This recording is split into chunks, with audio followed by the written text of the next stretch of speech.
ça enregistre, hein, je vous avertis. Hein.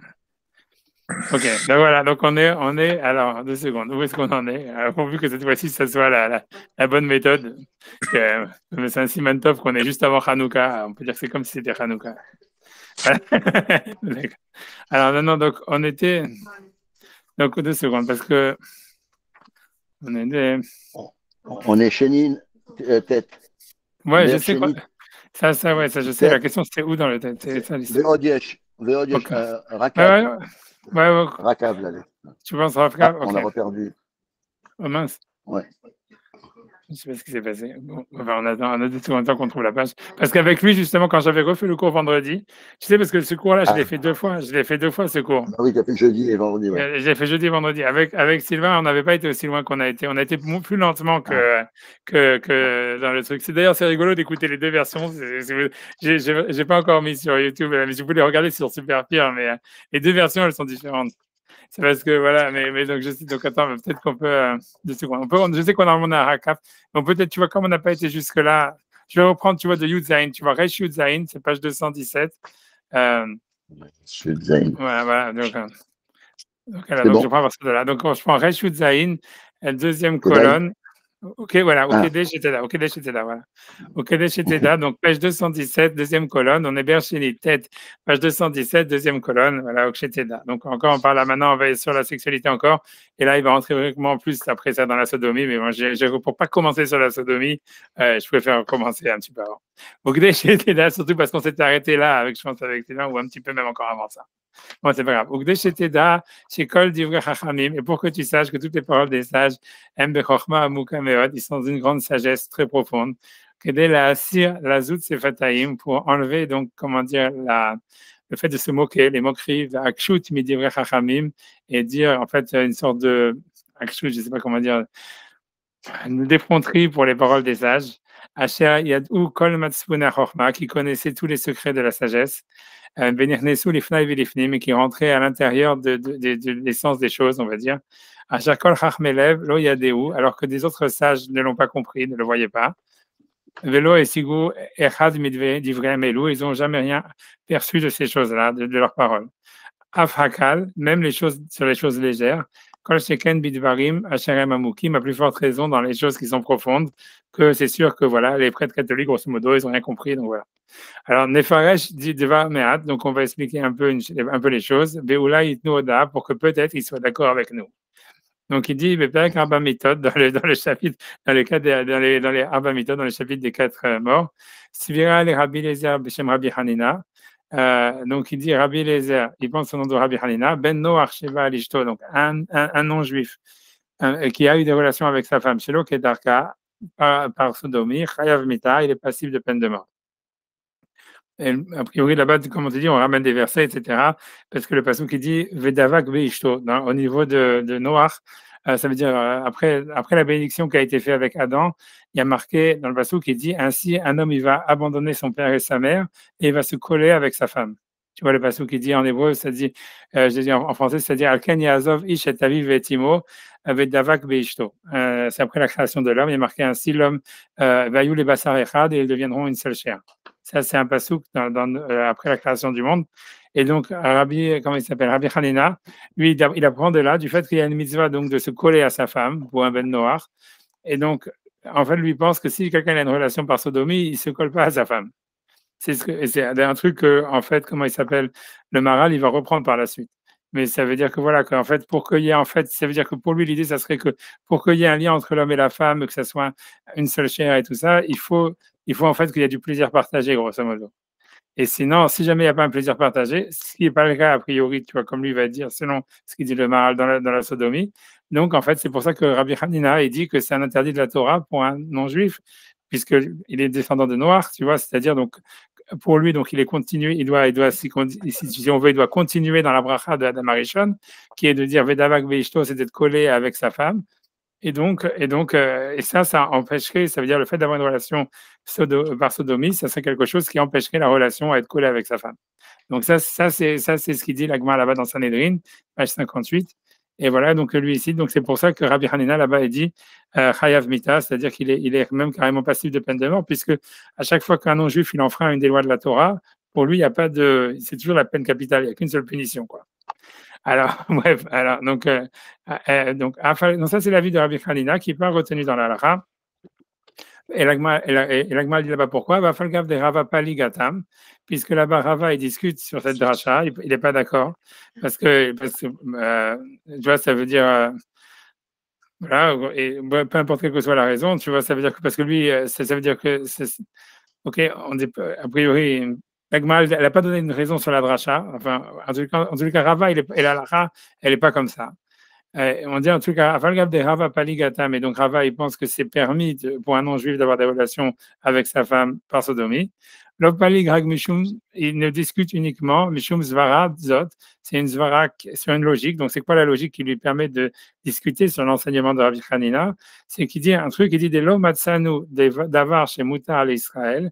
On n'a jamais trouvé quelque chose qui est permis pour un juif, Vassour Leven Noach, et qui serait interdit pour un non-juif.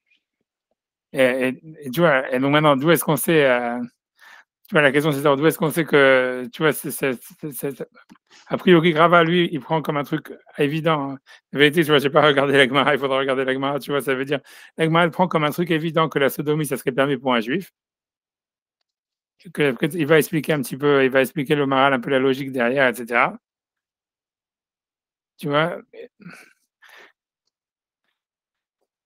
ça veut dire, en fait, alors voilà, je regarde ici dans les notes, il ramène les commentateurs du RAN qui expliquent pourquoi est-ce que ce Rava, lui, pense comme un truc évident que pour un juif, ça serait permis la sodomie. Alors, il cite l'explication du Rabbeinu Nissim avec sa femme. Alors, c'est un truc incroyable, hyper révoltant. Heureusement qu'il n'y a pas de femme dans le cours, etc. C'est sûr. C'est que le RAN, il dit que la raison pour laquelle on sait qu'un juif, c'est sûr qu'il peut avoir des relations sodomiques avec sa femme, c'est parce que comme en fait, il y a la mitzvah, le juif, il a la mitzvah de Kiddushin, qui est de mariage. Or, la mitzvah de Kiddushin, d'où est-ce qu'on l'apprend? Il est marqué Kiikar Isha, quand un homme, il acquérera une femme. Donc, en fait, dans la mitzvah de Kiddushin, un juif, il acquiert, c'est ce qui est marqué dans le Rav, c'est pas moi, j'aurais jamais dit ça, moi, jusque-là.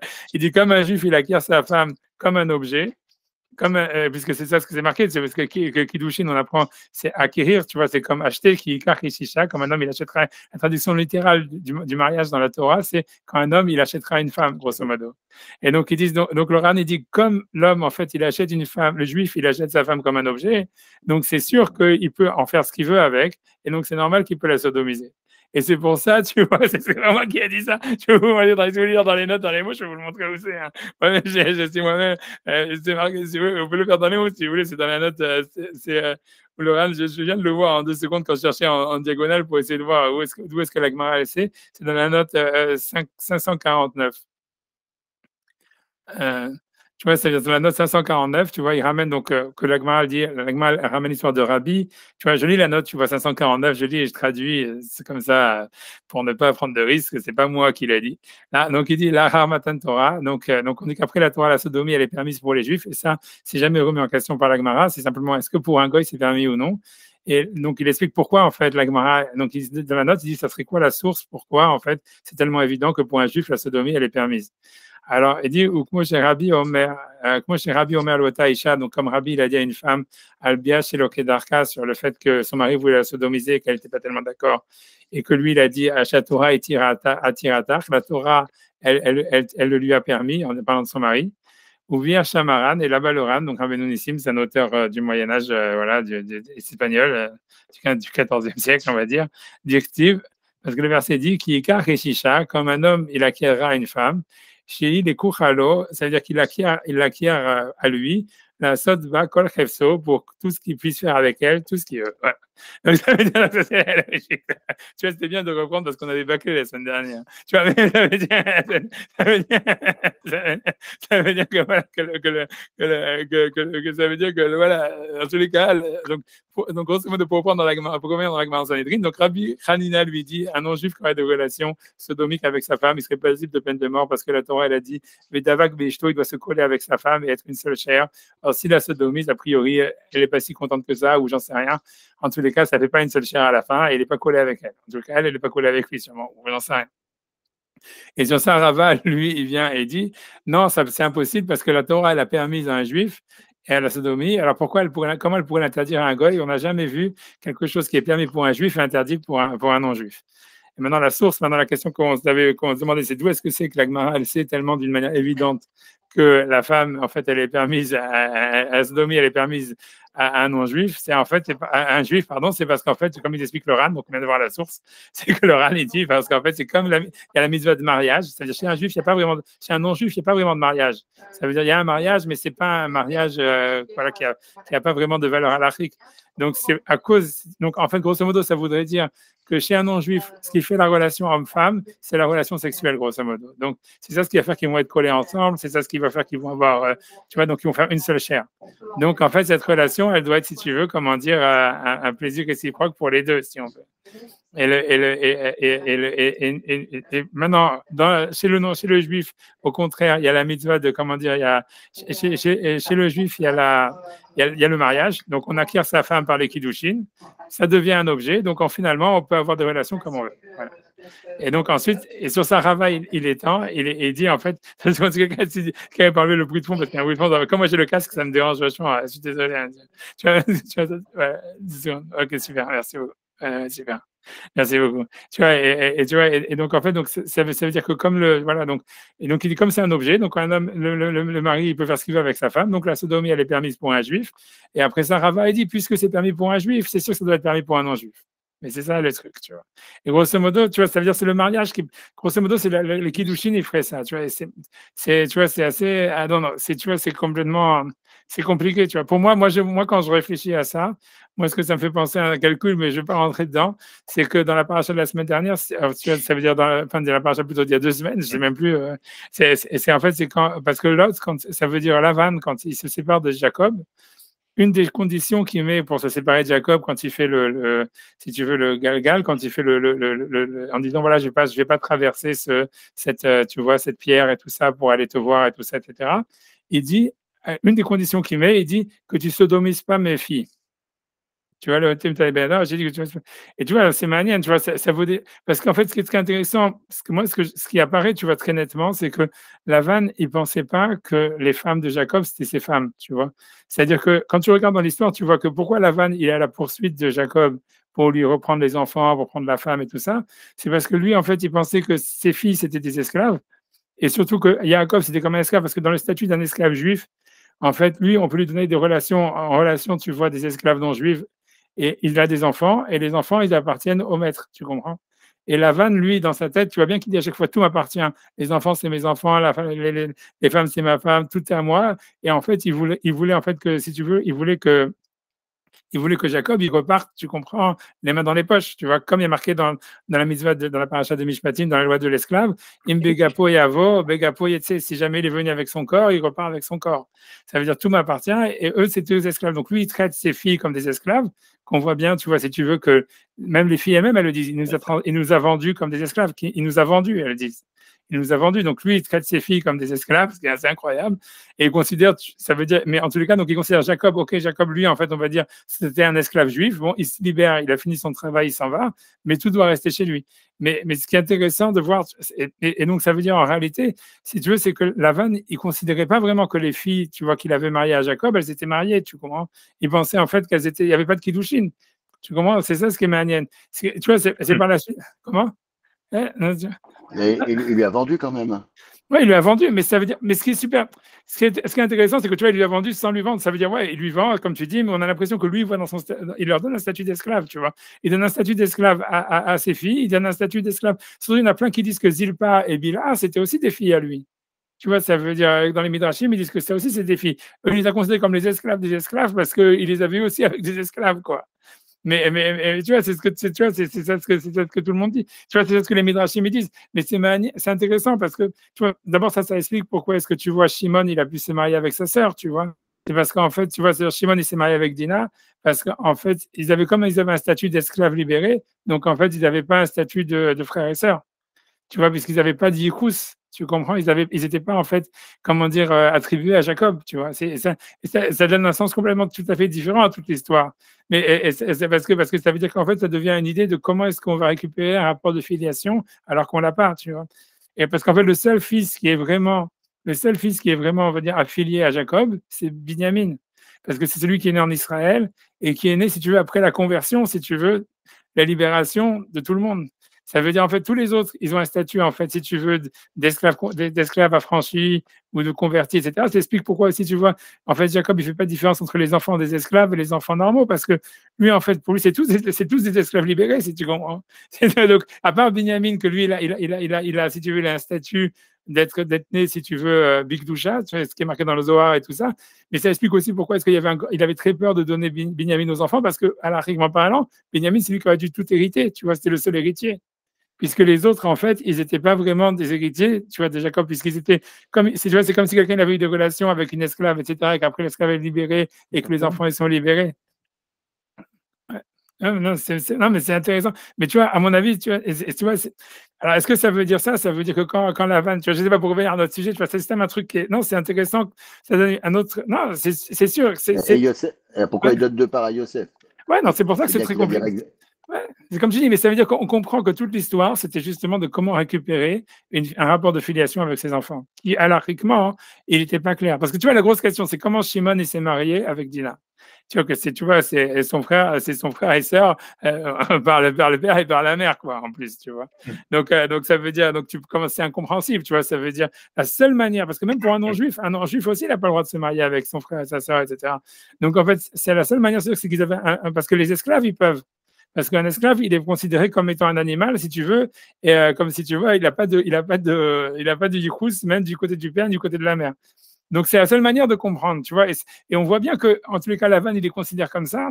Et on voit bien, même, tu vois, si tu veux, dans le Zohar et compagnie, tout ça, etc., quand ils expliquent l'histoire de la Shrina qui vient à la rencontre de Jacob, tu vois, quand il y a les anges et tout ça, pourquoi est-ce qu'ils viennent les anges? C'est parce qu'en fait, ils expliquent qu'en fait, c'est en sortant d'Israël, en arrivant en Israël, c'est comme si Jacob, il avait converti toute sa famille, tous ses enfants et tout ça, et que finalement, il y avait la Shekhina qui pouvait, en fait, tu vois, résider dans la maison. C'est pour ça qu'il leur demande d'enlever tous les idoles et tous ces machins, etc. Parce que toute la venue en Israël, c'était une conversion.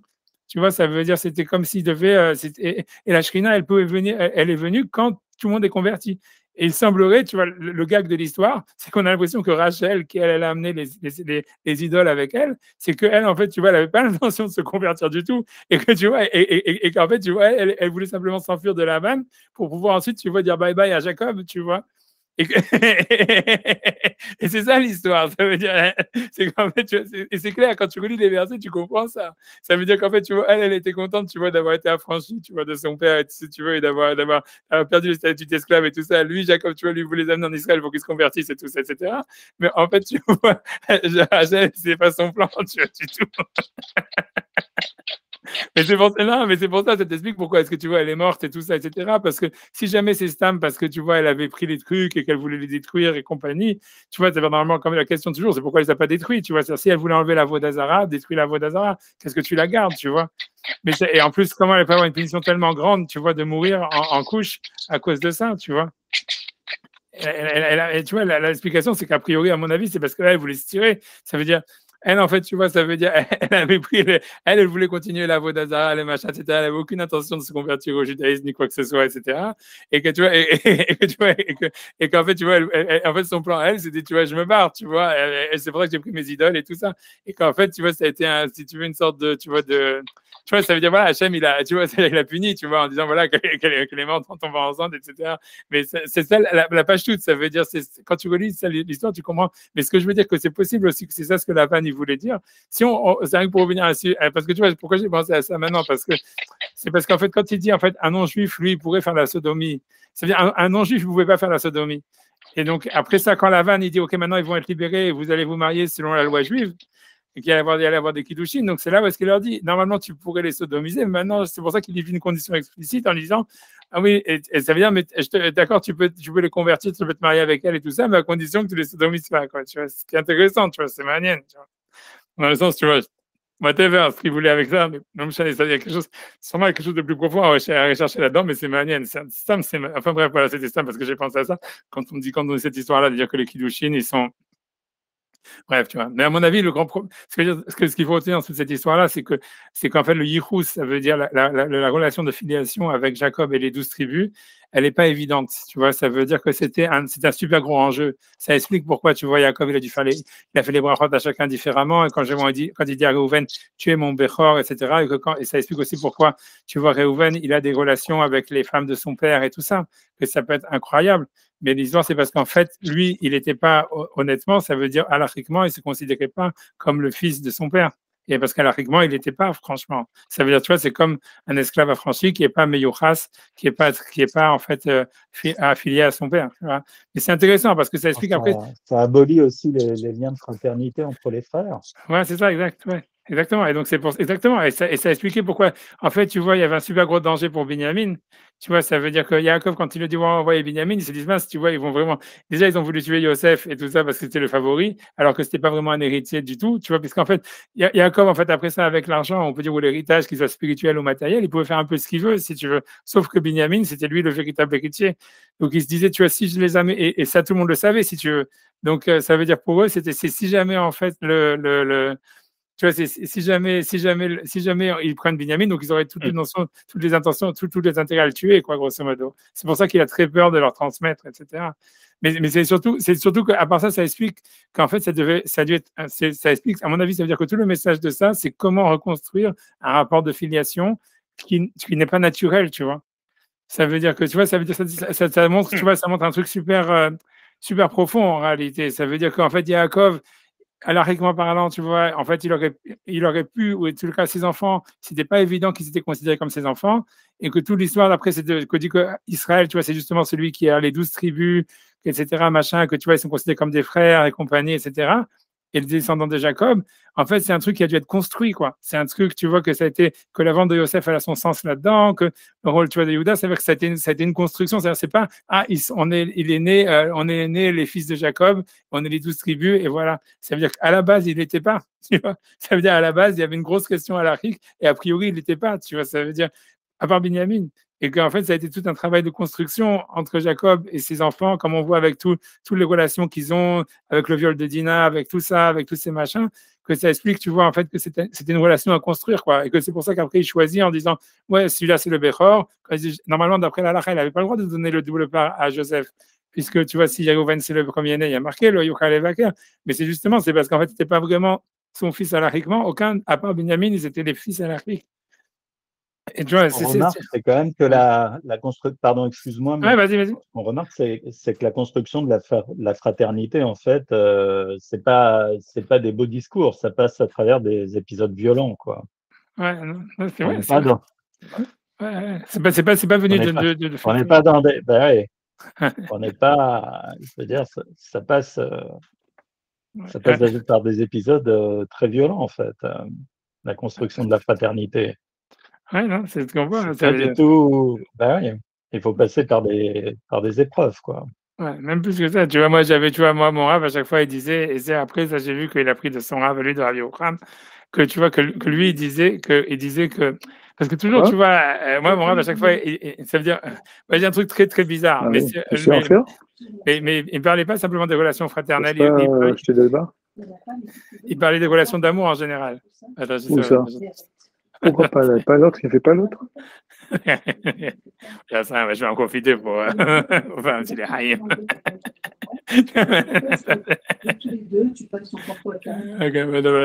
Mais c'est sûr que ça enregistre.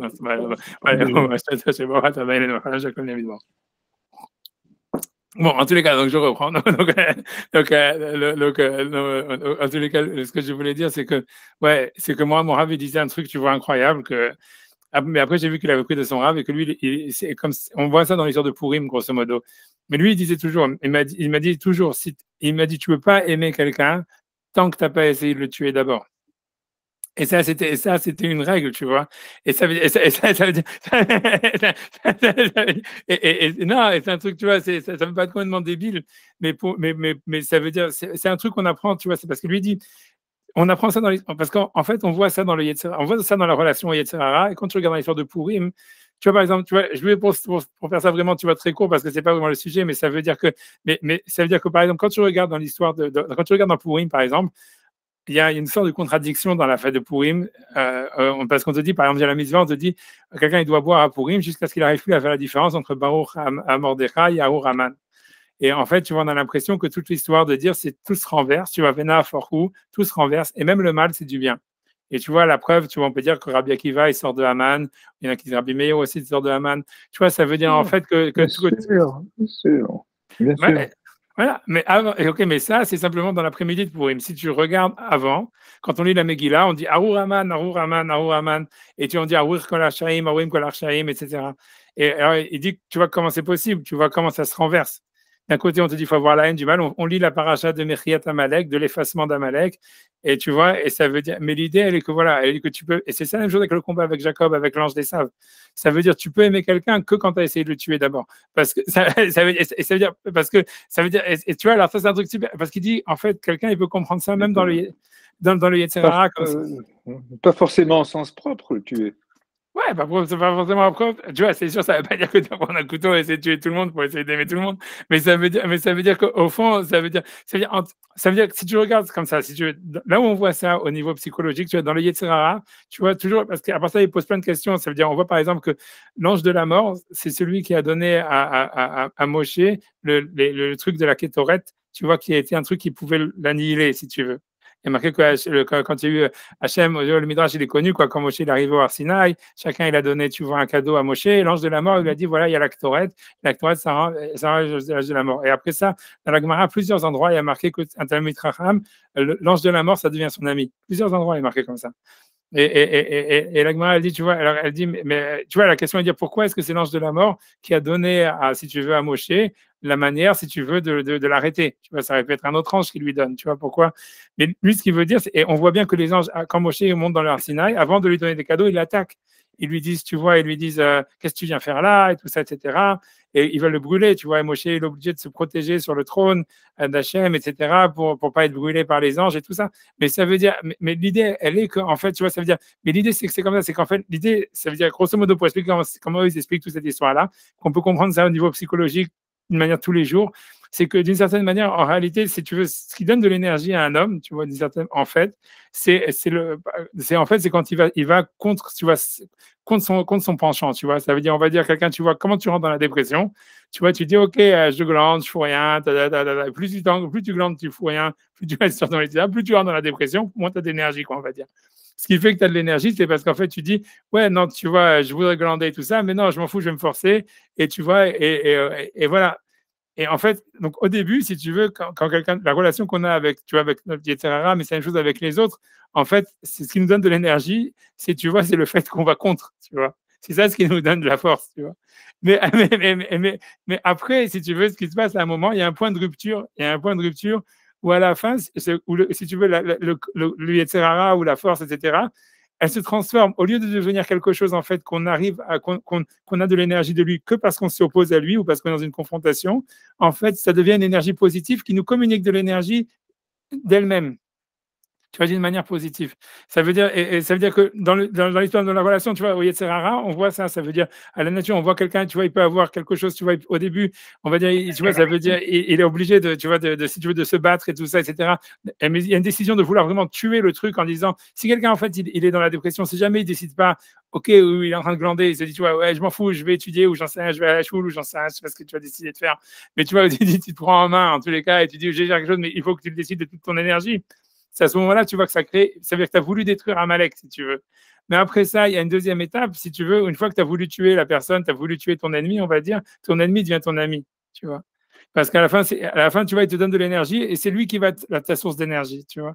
Mais disent dans la relation humaine, c'est la même chose, grosso modo. Ça veut dire en fait, ça veut dire au début, tu vois, il y a une confrontation, etc. Et que pour qu'il y ait du vrai amour, il faut vraiment qu'il y ait une confrontation. Il faut, au point où il disait, tu vois, il faut vouloir tuer l'autre pour pouvoir l'aimer. Ah bah, Et c'est tuer le père, c'est clair, hein, c'est clair et ouais, net. ouais, je sais pas si Avec l'enfant, c'est. peut-être, tu vois, je sais pas si Il y a ça, Et, et tous les amis d'enfance que j'ai, d'amour moi d'abord, on commencent a par fait une chasse batte. confrontation. C'est connu, ça. ouais, c'est Oui. possible, C'est c'est possible. connu. Les bons couples, ça démarre toujours avec une confrontation au Ah, départ. et chacun ouais. d'entre nous, dans notre tête, nous avons un exemple précis. Ouais. Oui. Ok. Ah non, c'est On ne veut vrai. pas le Bon, en dire, tout cas, c'est le cas. mais je suis certain que chacun a une anecdote à dire à ceci. Je commence? Non, je plaisante.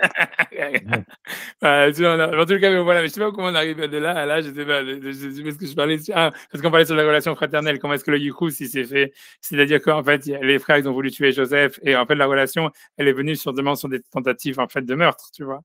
Et c'est manienne, tu vois. Ça veut dire que ça voudrait dire, en fait, ça aussi, ça permet aussi d'avoir une relecture sur l'histoire de Cain et Abel, tu vois. Ça veut dire que l'erreur, tu vois, ça expliquait, tu vois, que quand Hachem, il dit à Abel, tu vois, à Caïn, tu vois, pourquoi tu es déprimé, tout ça, et compagnie, tout ça, en fait, si Caïn, il avait fait qu'une tentative d'assassinat et qu'il n'avait pas réussi à le tuer, en fait, tu vois, et qu'il n'aurait pas tué, à la fin, tu vois, tu vois, ils auraient une relation de frère, tu vois. Le truc, c'était justement d'arriver à tu vois, à ne pas vouloir le tuer. Donc, ça explique parce que la question est de dire pourquoi est-ce qu'Hachem, il a foutu la merde en acceptant le sacrifice de l'un et pas de l'autre, tu vois. Tu peux dire, voilà, Hachem, c'est un salaud, tu vois, il a créé de la merde. Et tu veux dire, non, en fait, l'histoire, ça veut dire, on peut trouver une réponse à ça. Ça veut dire, non, ils savaient que justement, Caïn et Abel, ils n'avaient pas de relation. Il y en a un, c'est le fils du serpent, l'autre, c'est le fils de l'homme. Et ils n'avaient pas de relation ensemble, etc., etc. Donc, ils disaient, voilà, si jamais tu crées une animosité et qu'après, il y a un combat, à ce moment-là, il peut y avoir, si tu veux, une véritable relation fraternelle. Et ça serait vraiment le vrai tikkun, c'est Yaakov avec Esav, quoi. C'est pour ça que Yaakov, en fait, il cherche les crosses avec Esav et tout ça, etc. Après, ça, il se bat avec l'ange, on dit que c'est un combat mortel, mais à la fin, ils s'embrassent, tu vois. Mais ça veut dire que pour arriver à ce qu'ils s'embrassent, il faut aller passer par tout ça, quoi. Là, pour ton raisonnement, là, je veux dire, ça a l'air d'accrocher beaucoup avec l'antisémitisme, quoi, puisque on revient en permanence, si tu veux. Il y a quand même de génération en génération une haine, une détestation, etc. Et on voit, je sais pas peut-être quand est-ce qu'on voit beaucoup d'amour dans cette histoire, hein. Mais ça peut être réciproque, hein. Ça peut marcher aussi du côté des Juifs qui aiment peut-être pas non plus trop les nations, quoi. Je pense qu'il y a de l'amour, sauf que c'est passager, quoi. C'est toujours, c'est que tu vois, c'est un cycle, quoi, grosso modo, tu vois, c'est comme le venin du serpent, ça veut dire. Il y a des moments où je pense, tu vois, où en fait, où les goïms, ils ont beaucoup aimé les juifs, tu vois, même, tu vois, j'en sais rien, tu vois, même après la guerre, ou même, tu vois, il y a plein de moments dans l'histoire, tu vois, ça veut dire, je sais pas, moi, mon père, à chaque fois, parce qu'il est sfarade, et toujours, il parle de l'Empire turco-ottoman, à chaque fois, qui a accueilli les juifs quand ils ont été rejetés d'Espagne, tu vois, etc. Mais je veux dire, tu vois, ça veut dire, j'en sais rien, mais ça veut dire, il y a eu des moments, tu vois, même tu peux dire les États-Unis, regarde, tu vois, sur les dollars, tu as des Magen David, tu vois ce que je veux dire, ils voulaient prendre l'hébreu comme langue nationale au début, tu vois, ça veut dire, c'est clair que tu vois que ça veut dire, il y avait une adoration, il y avait un truc de dire, il y avait un amour pour les Juifs, tu vois, au début de la création d'Israël, je veux dire, de l'État de l'Amérique.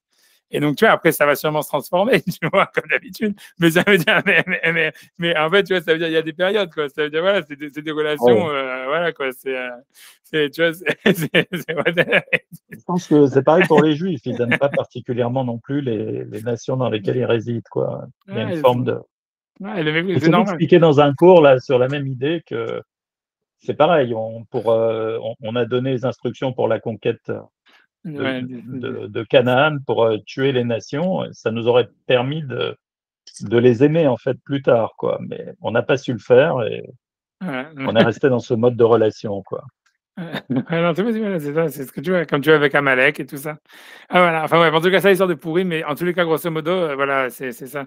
Tu vois, c'est un peu ça, tu vois, c'est ça le. Whatever, tu vois, c'est ça le. Whatever, tu vois, c'est whatever. Enfin bref, j'ai pas envie d'entrer dans le. Voilà, on est hors sujet, on n'est pas dit complètement hors sujet, mais c'est vrai parce que je voulais dire, c'est parce que en fait, je parlais sur la sodomie, je peux penser à la vanne et tout ça. Et voilà, mais c'est manienne, enfin bref, les gens avancent en tous les cas. Donc en tous les cas, en tout cas, l'idée, elle est comme ça, que pour un juif, c'est permis parce que la femme, c'est un objet complètement. Donc voilà, donc il peut faire ce qu'il veut avec, et donc voilà, et donc comment ça peut être interdit pour un non-juif. Maintenant, le Maharal, lui, il va essayer, comme on l'avait déjà vu un peu la semaine dernière, il va essayer en fait de retrouver un peu de la logique là-dedans et d'expliquer pourquoi justement ça serait permis pour un juif faire la sodomie et pas un non-juif, etc. Alors il dit Vedavarze ou Pélégadol, et cette chose-là, elle paraît très étonnante, qu'il oba à l'Israël et à quel, puisque normalement la Torah, elle n'est pas venue en général pour permettre des choses. Grosso modo, ça veut dire si un goy, un non-juif, il a d'après la Torah une obligation d'un certain respect pour sa femme. Tu vois, c'est peu probable, contrairement à ce qu'il dit Loran, de dire que la Torah, en donnant la misère de marier, de faire des kiddushin, elle a voulu dégrader, tu vois, le niveau de la femme par rapport au niveau qu'elle aurait dû avoir dans le monde non juif, quoi. Tu vois, c'est ça ce qu'il demande, tu vois. C'est vrai que c'est ça, la Torah, elle ne peut pas venir, tu vois, elle est à quel, la Torah, elle n'est pas venue pour dégrader, tu vois, pour amoindrir les droits de la femme ou la dégrader, plutôt que, tu vois, voilà, pour être mahmir, mais au contraire, pour en rajouter plutôt, tu vois. Aval Piou, je disais, mais cette explication de ça, qui kodem shinitna Torah à l'Israël, c'est qu'avant que la Torah, elle a été donnée à Israël, lo hayalahem amadrega eliona, donc ils n'avaient pas un niveau suprême, ad sukiblu à Torah, jusqu'à ce qu'ils ont reçu la Torah, vaz hayalahem amadrega eliona, et à ce moment-là, ils ont reçu un niveau supplémentaire, un niveau suprême. que pour l'instant, il n'a pas décrit. Ça veut dire, il n'a pas vraiment expliqué ce qu'il veut dire par là.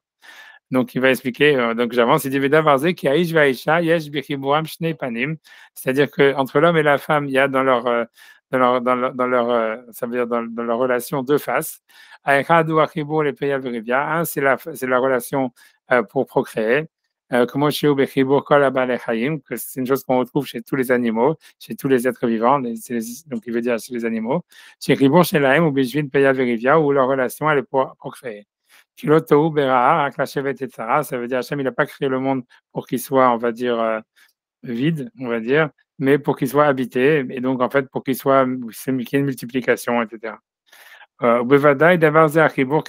ça, c'est le sens de la relation normale. Avec Hinashnia, le deuxième aspect, Mitzad Kaish ou Kumot Sura Laisha, donc ça c'est ce qu'on avait parlé avec l'histoire de la forme, c'est-à-dire que l'homme en fait c'est comme une forme pour la femme. Au Mitzad Azeh, Yashnaim Chibo Beyachad, et à part ça, donc à part l'idée de procréer, l'homme et la femme, ils ont une relation comme la même relation qu'entre la forme et la matière dans la philosophie grecque, qui bon, est assez.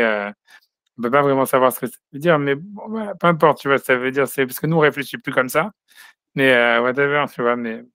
C'est très difficile. Quand on rentre dans cette histoire de Chomer et Tsura, c'est tellement archaïque, ça veut dire, c'est pas archaïque, mais c'est tellement loin de nous, cette manière de réfléchir, qu'on n'arrive vraiment pas, tu vois, vraiment tu vois, à catcher. Tu vois, ça veut dire Maïmonide et tout ça, et dans le Guide des Égarés et le Maharal, ils utilisent beaucoup ces concepts qui sont des concepts, tu vois, de la philosophie grecque, d'Aristote, et qui sont très. Ça veut dire, OK, on comprend ce que ça veut dire. Voilà, il y a une matière et la forme, elle donne une forme à la matière. Et bon, nous, on sait dans la physique que c'est pas vrai. Ça veut dire, voilà. Et tu vois, c'est difficile à, comment dire, tu vois, c'est difficile pour nous. C'est pour ça que c'est très difficile à appréhender parce que non seulement c'est pas vrai nous, on voit pas ça, on voit pas le monde comme ça dans le monde de la physique, mais même dans le monde de la pensée, on voit pas comme ça. C'est-à-dire, voilà, aujourd'hui, ça veut dire, tout le monde voit, en fait, aujourd'hui, la manière qu'on a de réfléchir, d'envisager même des vérités. Disons que ça serait une vérité à laquelle il faut donner forme. Tu vois, nous, on ne le verrait pas comme si, en fait, il y a une matière, et qu'est-ce qu'est la vérité, et que la vérité, on lui donne une forme.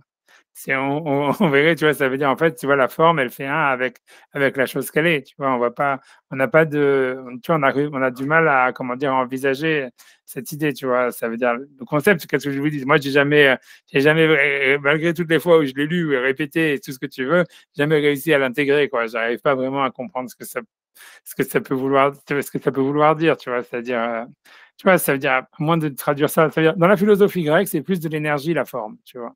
C'est parce que pour lui, en fait, ça veut dire, c'est quand un objet change de forme, ça veut dire qu'il se développe et qu'il va vers un certain but et une causalité et une certaine énergie qui se développe en lui, quelque chose comme ça, tu vois, qu'il pourrait se développer.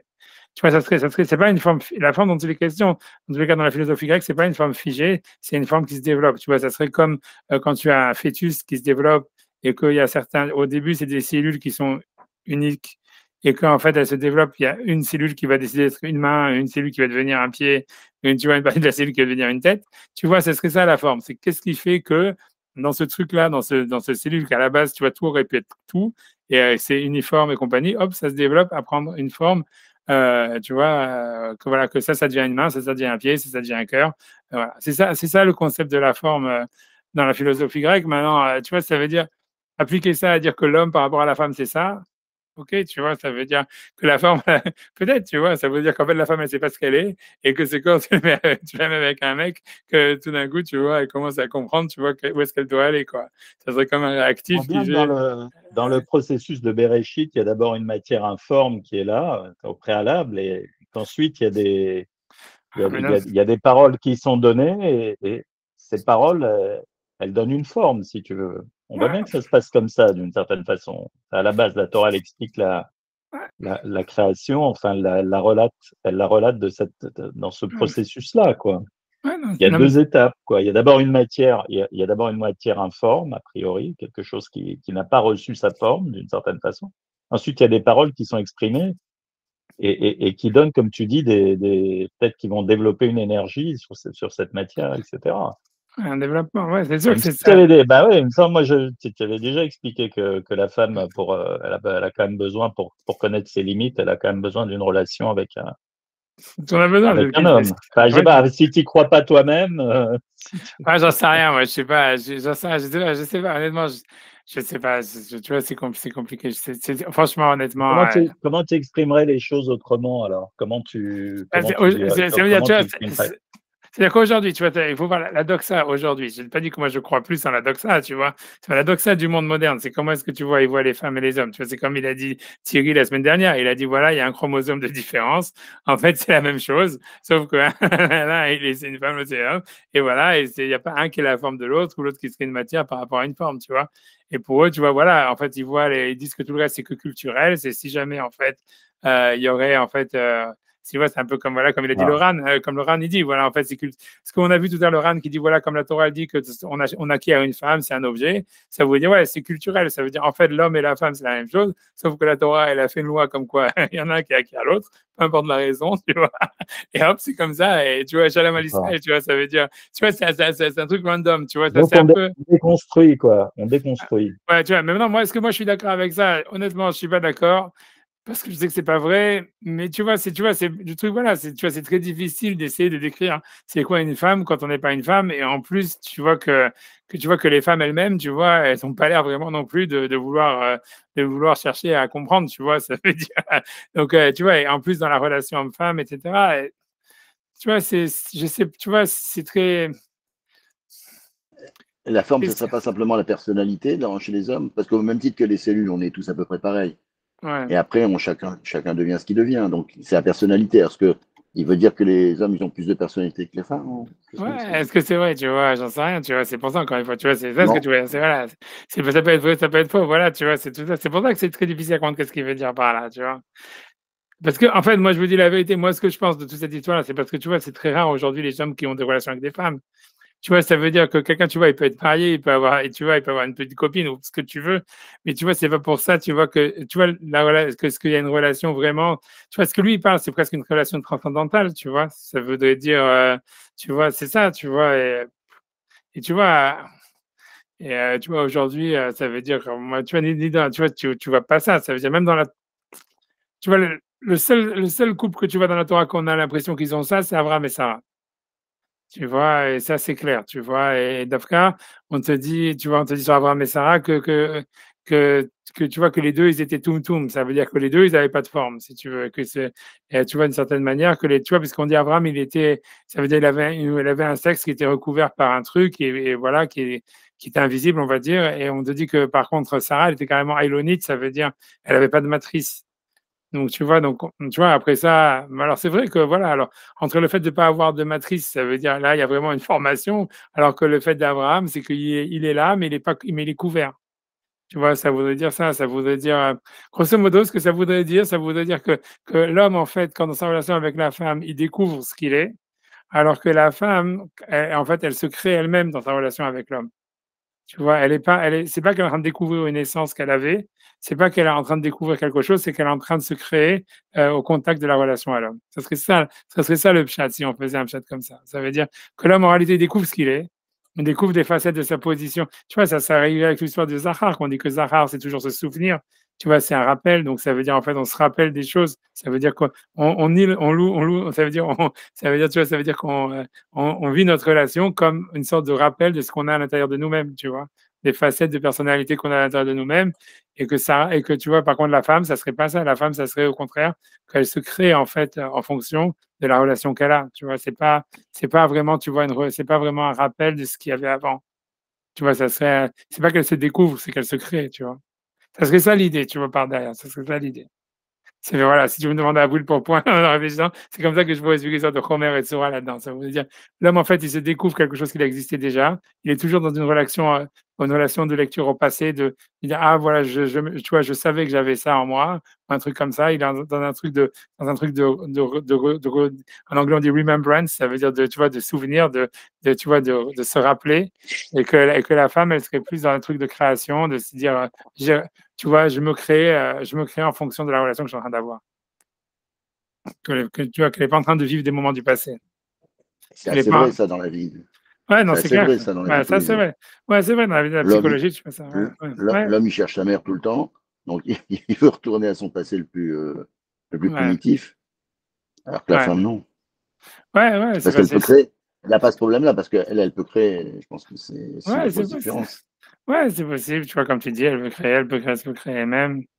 Ouais, non, je pense que c'est aussi c'est un rapport à la relation au temps qui est différente, tu vois. C'est-à-dire que l'homme, ça veut dire, il voit la relation au temps d'une manière linéaire, tu vois. Ça veut dire, voilà, le temps passe, machin, et tu vois, tu as une volonté de retourner vers le passé ou de revivre le futur par rapport au passé.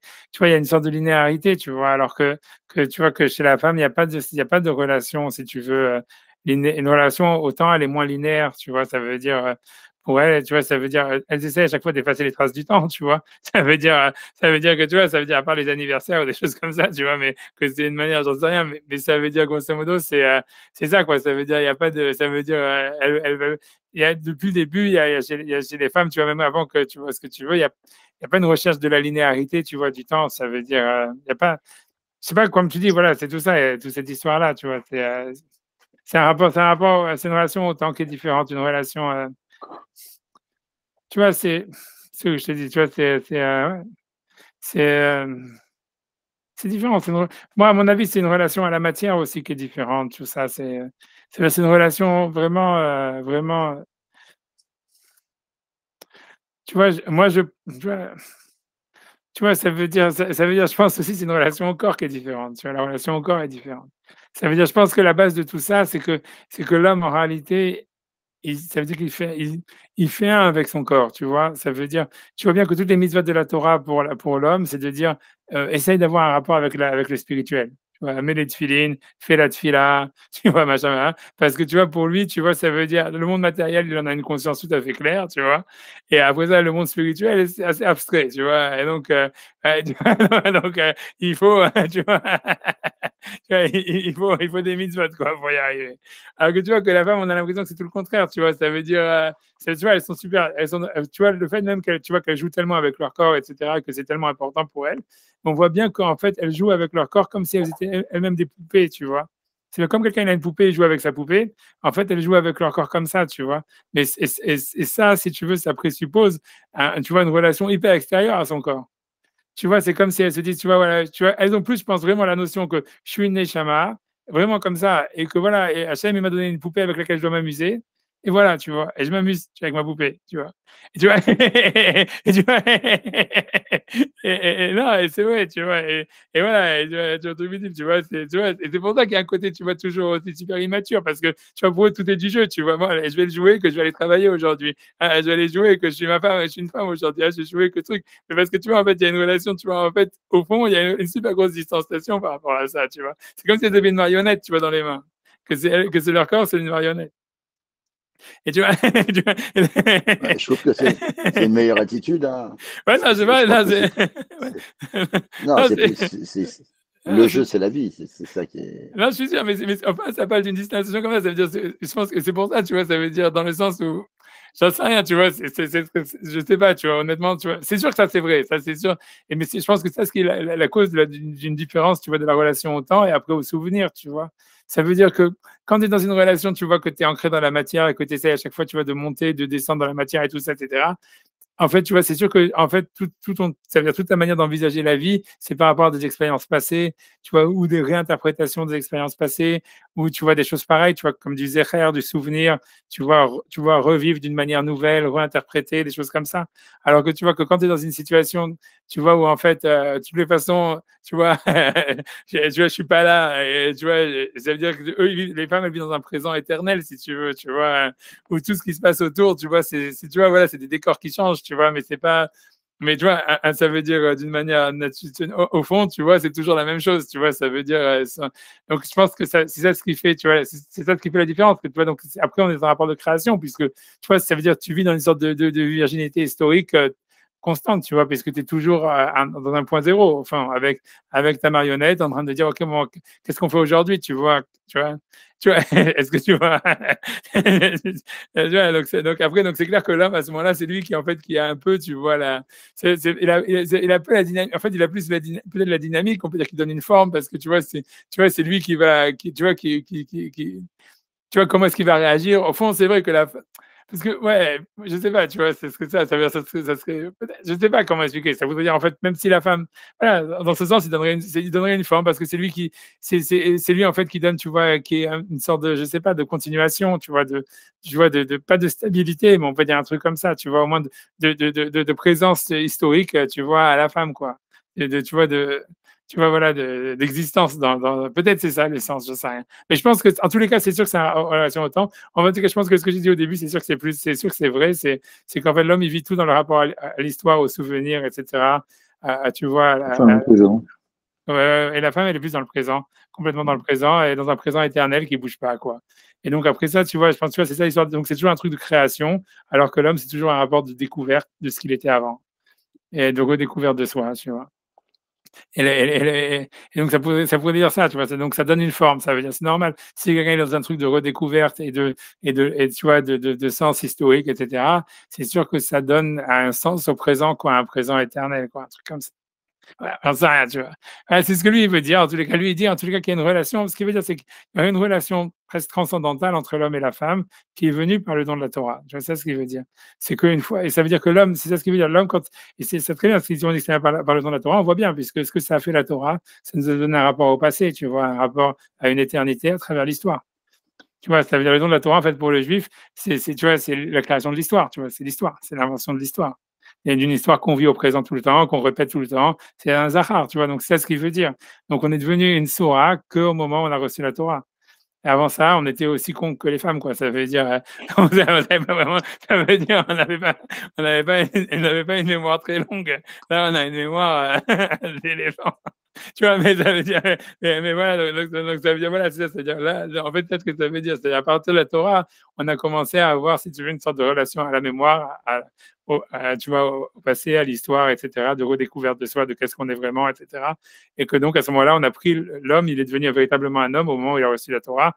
Et les femmes, par rapport au don de la Torah, elles sont en fait, elles ont pris leur sens de femme par rapport à ça, tu vois. Ça, c'est un truc super choquant que quand il y a le don de la Torah, une des choses qu'Hachem dit au Bnei Israël, la seule chose d'ailleurs qu'il leur dit, il leur dit 3 jours avant, Al tigeshu Elisha, n'ayez aucun rapport avec une femme, tu vois. Que c'est un truc hyper choquant, tu vois, ça veut dire, tu vois, c'est tout ce qu'Hachem il a à dire avant le don de la Torah, si vous voulez, n'ayez aucun rapport avec une femme. Et tu vois, donc ça voudrait dire, tu vois, mais tu vois, ça veut dire, voilà, ça voudrait dire ça voudrait dire qu'il y a en fait, à ce moment-là, c'était là où tu deviens un homme, tu vois, grosso modo, parce que tu prends un contact avec l'histoire, tu prends une sorte de, tu vois, voilà, tu prends un contact avec une essence qui t'est propre et avec laquelle tu vas toujours être en relation, et qu'à ce moment-là, tu as un redécouvert de toi dans la relation avec la femme, et donc à ce moment-là, tu deviens vraiment un homme, tu vois. Parce que voilà, tu vois, ça veut dire un truc comme ça, tu vois, ce serait ça. Tu vois, j'en sais, en tout cas, c'est ce que lui dit. Donc, à ce moment-là, le gros bingo de l'histoire, c'est que ça permet la sodomie. C'est ça le chidouche, tu vois. Tout ça pour arriver à ça. Voilà, donc, ça veut dire donc, ça déjà. Donc, en tout cas, c'est qu'ils ont une relation transcendante et que voilà, et que donc, ça veut dire, ça dépasse l'idée. Donc, contrairement à ce que le Ran, il a dit, le Ran, il a expliqué l'histoire du don de la Torah qui permet la sodomie comme parce que la femme devient un objet.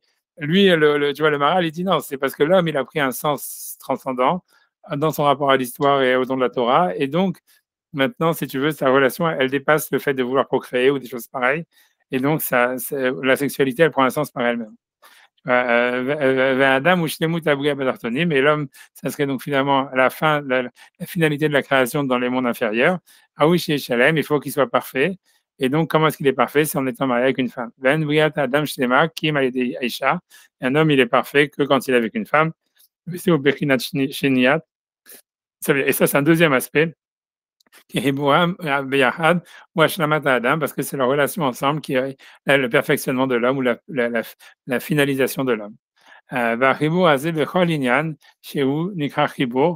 Et donc, cette manière, donc, en fait, donc, d'avoir de relations, elle se fait ben kedarka, ben shelo kedarka, ça veut dire que ce soit, on va dire, normal, est-ce que ce soit par la sodomie. Il va expliquer plus, tu vois, voilà. Parce que, bref, tu vois, je ne rentre pas dans les détails, j'ai envie d'avancer parce que, tu vois, si on va faire du sur place tout le temps, et j'ai envie de finir le chapitre, tu vois.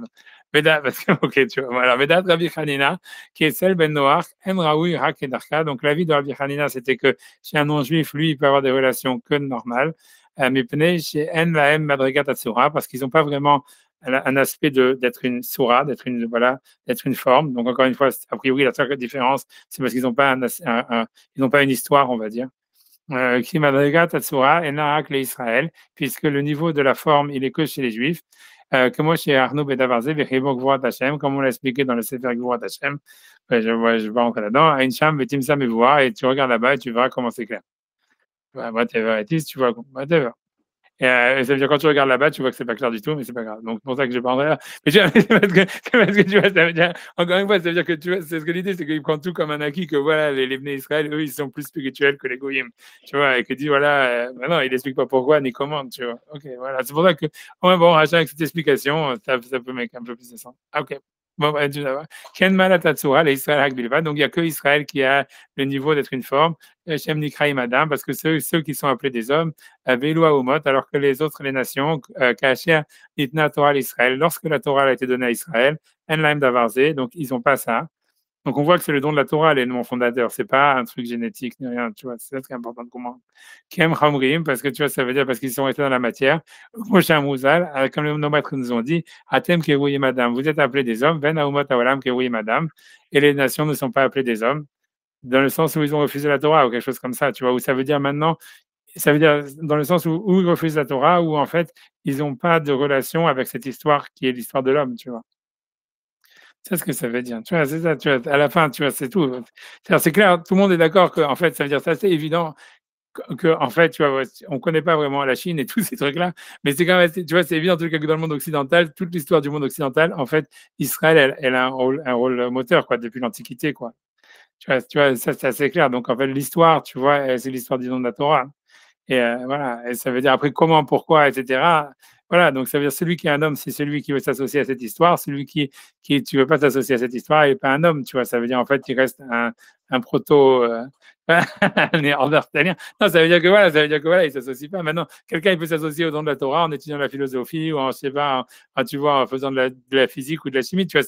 C'est pas, et quelqu'un il peut être en train d'étudier la Torah toute la journée et avoir aucun rapport avec le don de la Torah. Tu vois, c'est pour ça que, tu vois, à mon avis, c'est à prendre au sens large, tu vois. Tu vois, en tous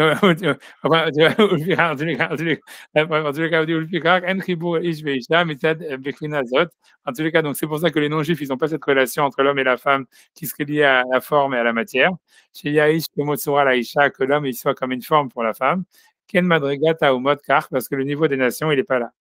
C'est pour ça que leur relation à eux, c'est comme les autres créatures, qui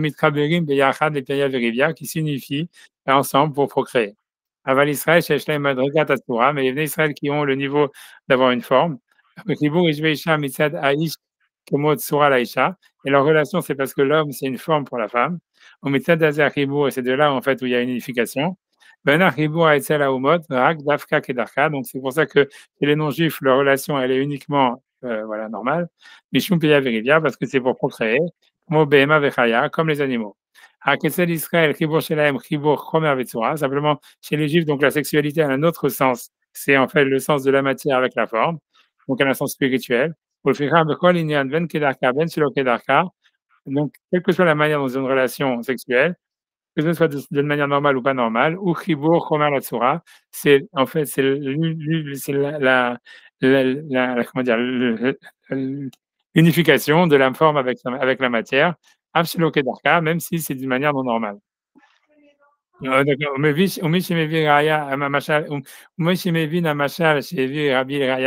qui comprend le machal que Rabbi il a amené comme preuve sur ça, c'est Amar.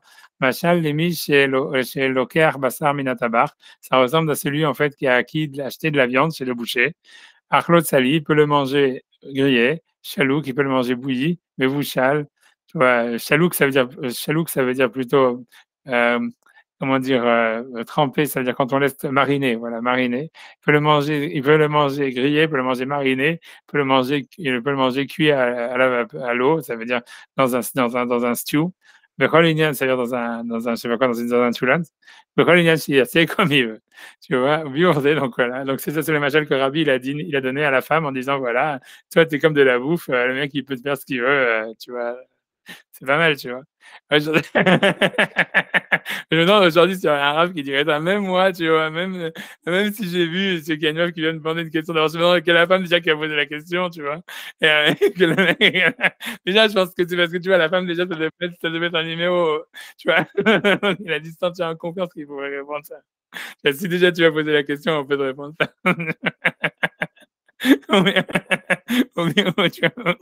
Oublions l'éducation de ça, qui arrache Yaïch Neftav comme tu vois l'Aïcha, qu'à partir du moment où l'homme se considère comme la femme pour la femme, à Kol ou Mimeno, tout dépend de lui.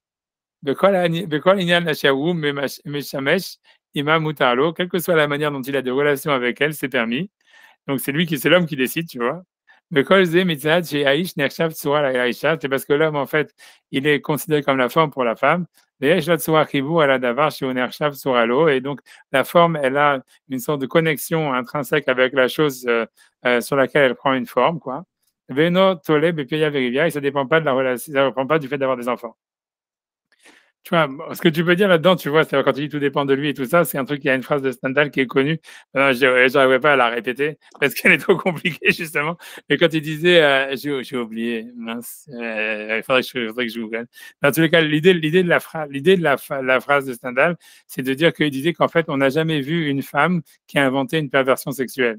J'ai oublié comment ça s'appelle. Il disait, c'est l'histoire de la, je sais plus quoi, est un mythe parce qu'on n'a jamais vu une femme qui a inventé une perversion sexuelle. Et c'est vrai, tu vois, ça veut dire, c'est ce que lui dit sur le Marat, la même chose. Ça veut dire, en fait, c'est sûr que tu vas trouver plein de femmes qui sont toujours dans la perversion sexuelle, mais en fait, elles le font que pour faire plaisir à leur mari en général ou à leur conjoint ou à leur partenaire pour faire de l'argent ou whatever. Mais ça veut dire, mais c'est jamais, en fait, c'est pas elles qui l'ont inventé, c'est toujours des imitations, tu vois. Parce qu'en fait, non, c'est vrai, c'est vrai. Et ça veut dire, ça veut dire que la femme, elle fait toujours, tu vois, ça veut dire qu'au niveau, tu vois, de la perversion sexuelle, c'est toujours, en fait, toujours, quoi, quand tu vois, puisque c'est ça que tu es en train de parler, c'est toujours l'homme qui a la dynamique, quoi. C'est l'homme qui invente la, tu vois, qui doit donner l'idée, quoi, on va dire. Et tu vois, c'est ce que lui dit, tu vois. Et je pense, j'en sais rien. Moi, non, tu vois, chacun ses expériences. Mais tu vois, mais en tous les cas, j'aurais vu la phrase de Stendhal, tu vois, si je cherche la phrase de Stendhal, ouais, je la chercherai. Je sais plus quoi. Je sais pas, il faudrait trouver. La phrase, elle est géniale, elle est géniale. Tu vois, ouais, mais en tous les cas, mais ce que je veux dire, on a l'impression que c'est ce qu'il veut dire. Ça veut dire, la femme, elle fait que répondre, en fait, à des rôles. Tu vois, ça veut dire, c'est la manière dont la femme, elle envisage la sexualité, c'est justement quelque chose qui se crée en elle par la relation à l'autre, tu vois. Ça veut dire, tu vois, mais tu vois, au niveau de la sexualité, tu vois, ça reviendra à l'histoire de Sarah, qu'on dit que, tu vois, qu'elle crée, c'est Abraham, c'est dans la relation avec Abraham qu'elle a une création de sa matrice et tout ça. Ça veut dire, tu vois, c'est l'homme, c'est dans la relation à l'homme que sa sexualité, elle évolue. Tu vois, et tu vois, c'est comme, tu vois, c'est comme, tu vois, elle s'adapte, grosso modo. Et tu vois, même si jamais, tu vois, voilà. Et voilà, enchaîner, tu vois, c'est whatever, tu vois, c'est whatever, c'est ce qu'il dit en tous les cas, c'est ce qu'il dit, c'est ce que je voulais dire. Ça veut dire que cette histoire de Chomer Hatzura, au niveau, quand tu fais au niveau de la psychologie sexuelle, ça, tu le retrouves. Et ça c'est un fait qui est acknowledged par les psychologues modernes. Ça veut dire, c'est un truc que les psychologues modernes, ils disent, tu vois, ils admettent qu'en fait, la femme, tu vois, si tu veux, elle est en apprentissage constant au niveau de la sexualité.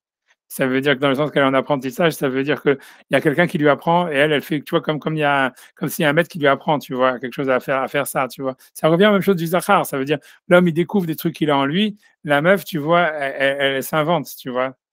Donc, tu vois, alors après, tu vois, elle peut faire des conneries pires que les mecs et tout ça, etc. Mais ça veut dire c'est parce qu'on lui a montré, quoi, grosso modo.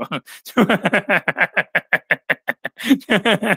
Mais si tu l'apprends pas, tu vois, elle le fera pas, quoi. C'est jamais elle qui a inventé le truc, quoi. Ça n'existe pas une meuf qui a inventé une relation sexuelle, tu vois. Tu peux copier, tu vas amplifier tout ce que tu veux, mais c'est jamais elle qui va l'inventer. Bref, tu vois. Les hommes, ils voudraient que ça soit comme ça, mais malheureusement, c'est pas, tu vois. Tu vois, mais, tu vois, tu vois, c'est ce qu'il dit, tu vois, Hachem le Maral aussi dit. Tu vois, j'avais voilà, donc c'est pour ça qu'il dit, c'est lui qui tout dépend de lui, c'est lui qui décide parce qu'à la fin, toi tu t'adaptes et puis voilà, tu vas kiffer après, quoi, on va dire. Mais non, le Pépéia Périvia, ça veut dire, voilà, et ça dépend pas et ça dépend pas en fait de la, comment dire, du fait de la reproduction. Le cas Houtar, les Israël, les Versos, les peines noires, c'est pour ça que c'est permis pour un juif et pas pour un non-juif. Et Kevan Sheo Moutar l'Israël, puisque c'est Moutar pour un juif, Moutar Gam Ibn Noir, c'est permis aussi pour les non-juifs, à cause du système qu'il a dit, voilà, une fois que c'est permis pour les juifs. Grosso modo, c'est comme je te dis, parce que c'est la question de Thierry qu'il avait posée la semaine dernière, il avait dit comment c'est possible, comment ça peut devenir permis pour les non-juifs. Mais en fait, dans ce qu'on a dit, maintenant, ça répond, ça veut dire, une fois que la Torah a été donnée, même les non-juifs, ils ont reçu une relation à la Torah, tu vois. C'est-à-dire, c'est une relation à l'histoire qui est différente. Même si tu vois, à partir du moment où il y a une notion d'identité, en fait, qui a été donnée, en fait. Ça veut dire, l'idée de Tsura, ça serait une relation à l'identité, que à partir du moment où les Juifs, ils ont reçu une identité, toutes les nations, elles ont pris une identité. Et ça suffit pour que déjà, ils aient déjà une forme à communiquer à la femme, quoi. Autre que le fait d'avoir des enfants. Tu vois, ça veut dire, c'est ça ce que ça veut dire. Tu vois, tu vois, ça ici. Tu vois, comme chez Moutar Israël, Moutar comme les Noirs, chez l'homme Matsinou d'avoir chez Moutar l'Israël, va sur les Noirs, parce qu'on n'a jamais vu quelque chose qui est permis à un juif et qui est interdit à un non-juif. Mais d'ailleurs, baiser les Mish et Mevin, d'Ivre Chorma ou Dvuna. Et donc, ça suffit pour celui qui comprend les paroles de la sagesse et de la compréhension. Alors, on continue l'histoire. Il dit, et donc, c'est là où il va rentrer plus dans la sodomie. Donc, il faut comprendre vraiment le sujet de ces deux relations. Donc celui qui est normal, on va dire, qui est comme son chemin, et l'autre qui est pas comme le chemin. Donc la relation entre l'homme et la femme, c'est une relation de la matière avec la forme. Donc moi, comme il a expliqué à plusieurs endroits. Le chibur à la chomer, mais il dit que la forme, elle peut donc avoir une relation avec la matière, de deux manières. Vetsura Mudbad Behomer.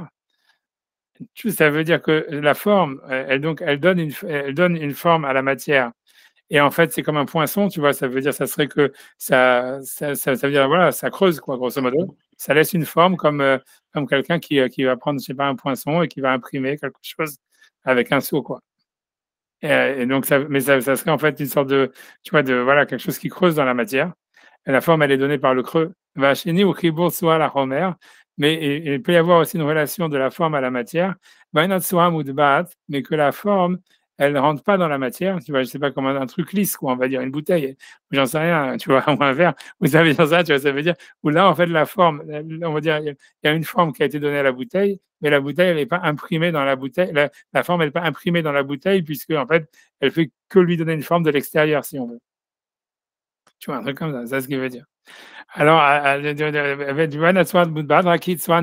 mais et donc dans ce cas-là, il va dire que la forme, elle a un rapport moins, on va dire, tu vois, elle est moins intime. Il dit nifdelet, ça veut dire elle reste, on va dire la forme, elle est plus transcendante à la matière que dans le cas où, en fait, elle est une impression dans la matière. Ça veut dire, si c'est une impression qui pénètre à ce moment-là, donc ça veut dire la forme, elle pénètre la matière. Mais si jamais, en fait, c'est une forme qui donne forme à la matière de l'extérieur sans la pénétrer, tu vois, c'est dans dans toute sa métaphysique, tu vois. Donc, quand je vous dis c'est très, très difficile, tout ça, hyper abstrait, en fait, tu vois, la forme, elle reste, en fait, si tu veux, séparée de la matière, tu vois. Tu vois, donc elle est move des lettres, elle reste, ce qui veut dire qu'elle a un niveau spirituel supérieur. Tu vois ce que je veux dire par là. C'est toujours Sechel Nifdal et tout ça, dans la métaphysique du Maharal, ça veut dire plus c'est Nifdal, plus c'est transcendant. Nifdal, c'est transcendant, ça reste transcendant en communication avec quelque chose de plus spirituel et d'abstrait, transcendant, quelque chose comme ça, tout ça. On dit mais c'est ainsi donc les deux relations, types de relations sexuelles. Donc la relation normale, veut dire Chibur Gamour, donc ça c'est ça veut dire on va dire c'est une unification entière. Chez Atsura, de la boucle Gamre Bachomer, jusqu'à ce que la forme elle rentre complètement dans la matière. Et donc voilà, c'est une pénétration, on va dire voilà, il y a voilà, c'est comme un poinçon, voilà. Donc il y a une voilà, bref, tu vois. Et Bacheni arrivo à Tsura Nivdelet. Et dans la deuxième manière, c'est-à-dire que dans la relation sodomique, en fait, la forme, elle reste séparée de la matière. Tu vois, pourquoi? A priori, c'est parce que la meuf, elle kiffe pas, tu vois, grosso modo. Tu vois, dans la suite, il va plus expliquer, tu vois, ça veut dire, tu vois, j'en sais rien, ou c'est du BDSM, ou j'en sais rien. Mais ça veut dire, grosso modo, ça veut dire le type, tu vois, il est pas. C'est ce qu'il dit. Tu vois, les notes en bas, comme je dis, j'ai des milliards de notes, je sais pas, j'ai même pas. Tu vois, j'ai envie de regarder, c'est de commencer à faire le lire les notes pour l'instant.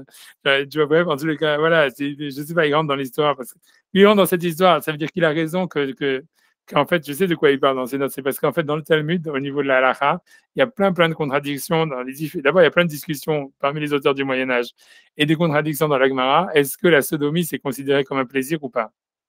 tu vois, pour celui qui le reçoit, quoi. Que ce soit un homme ou que ce soit une femme, tu vois. Je sais que Rachid, lui, il pense que la sodomie, c'est un plaisir pour la femme, si elle est sodomisée, parce qu'il dit, parce qu'elle a l'habitude d'être pénétrée, donc en fait, elle a un plaisir d'être pénétrée, quoi qu'il en soit.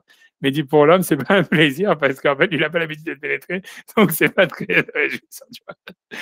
Ça, c'est l'avis de Rachid. Après ça, je sais qu'il y a plein d'autres contradictions, il y a plein d'autres, tu vois, parce qu'il y a des moments où bref, tu vois, donc je pense que dans les notes, il est rentré là-dedans, tu vois, mais ça veut dire, donc lui, il veut dire, mais parce que je pense que tu vois, le Maharal, on va voir, je pense que le Maharal, il veut dire que lui, il considère que la meuf, elle kiffe pas vraiment quand elle se fait sodomiser, mais qu'elle kiffe du fait justement de pas kiffer, quoi, grosso modo. Tu vois, et ça veut dire, tu vois, ça veut dire en fait que tu vois qu'elle a une relation avec quelque chose, tu vois, qui la dépasse complètement.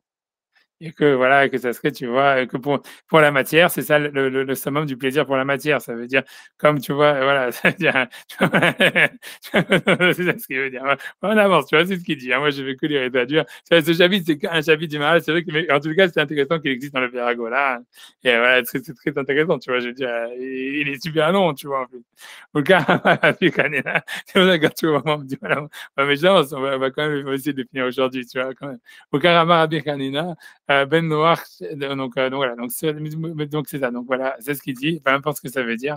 Donc Rabbi Hanina, Ben Noach Sheba Elishto, Shelo Kedaka Chayav Mita. C'est pour ça que Rabbi Hanina, il a dit qu'un non-juif qui aurait des relations sodomiques avec sa femme passible de peine de mort, Ibn Shen, Ibn Noach Madriga Zot, ça veut dire que lui veut dire les Ibn Noach, à part qu'ils ont on peut dire eux maintenant, ils ont une relation, ils sont quand même, ils donnent une identité à la femme, mais ils n'ont pas le niveau. Les Ibn Noach Madriga Zot, Shesh Lahem Ma'alat Atzura Nevdelet, ils n'ont pas le niveau de la transcendance ultime. Rak Chibour Shelahem, donc ça veut dire la connexion qu'ils ont avec la matière, ou Chibour Tsua la Homer, ok, c'est comme une forme avec la matière.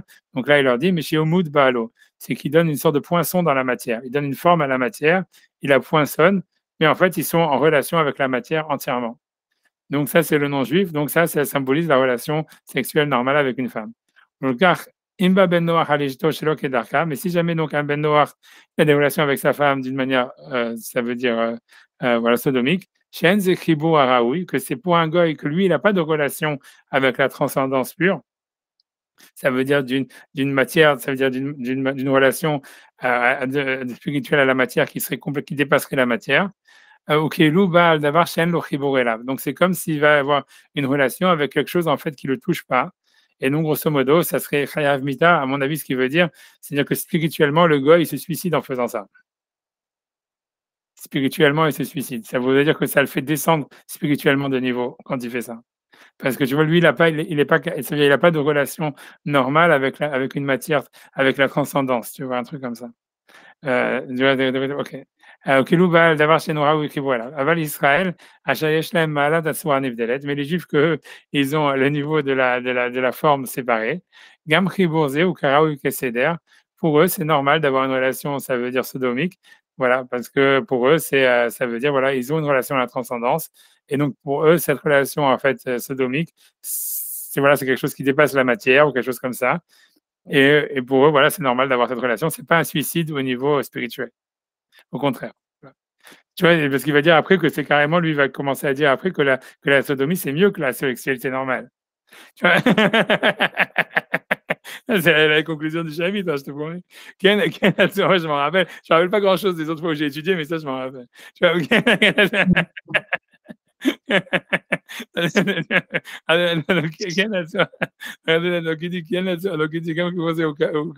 c'est bien, donc ça aussi, ça veut dire, voilà, c'est une relation normale, on va dire.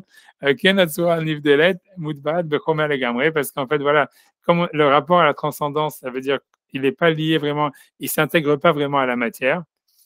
C'est simplement que la forme, elle est liée légèrement, on veut dire, elle a une connexion avec la matière, mais elle n'est pas vraiment intégrée à l'intérieur. Voilà, on avance, je savais pas si voilà.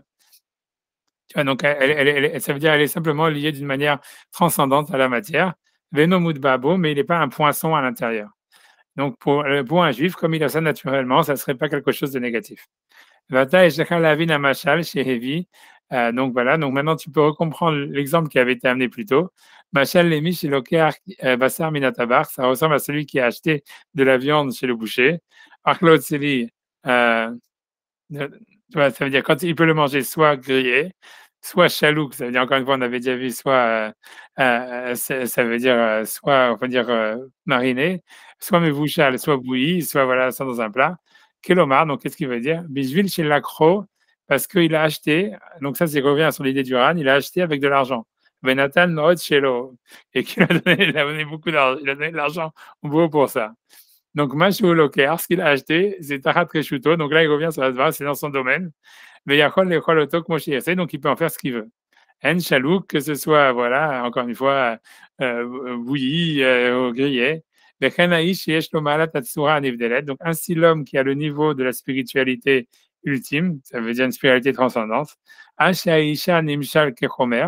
donc à ce moment-là, donc lui, il voit vraiment la femme comme étant de la matière. Donc elle doit être complètement, ou en tous les cas, elle est complètement en sa possession.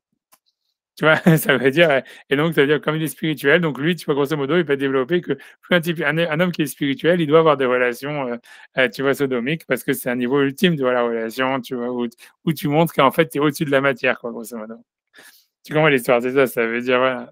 Mais donc, moi, j'ai de la peine pour la femme du Marat. Mais donc, que soit Hachim ou Dvadbo. Et ça veut dire, et c'est pas comme la forme, tu vois, qui est, comment dire, qui est poinçonnée à l'intérieur, qui est Azaré ou Kemota, parce qu'à ce moment-là, il se met à son niveau, grosso modo. Quand quelqu'un a des relations normales, il se met au même niveau que sa femme, tu vois, etc. Donc, en fait, il devient comme lui-même de la matière. Et c'est à cause de ça qu'il va avoir une relation normale.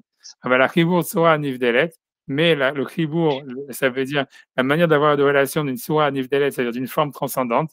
Parce que la forme, elle est transcendante à la matière, elle doit être transcendante à la matière.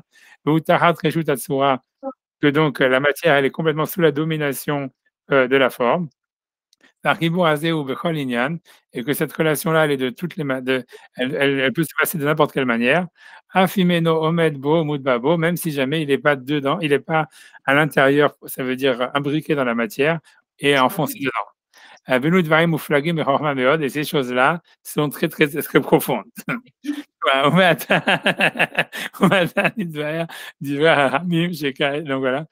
Donc voilà, et maintenant, ils sont éclaircis les paroles des sages. Chez Kacher Adam Yaskil Bahem, que lorsqu'un homme, tu vois, il va réfléchir dedans, il se marque les beaux Bidvarim Kailou, son cœur, il se réjouit dans ces choses-là. Amorim à la flagat à qui montre la grandeur de la sagesse.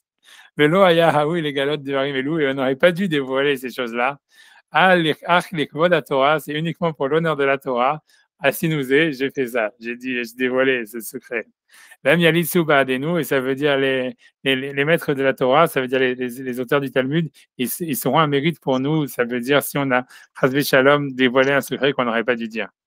Ça veut dire voilà, qu'à chaque fois que tu vas voir quelque chose en fait qui est loin de l'esprit, qui est loin de l'esprit humain,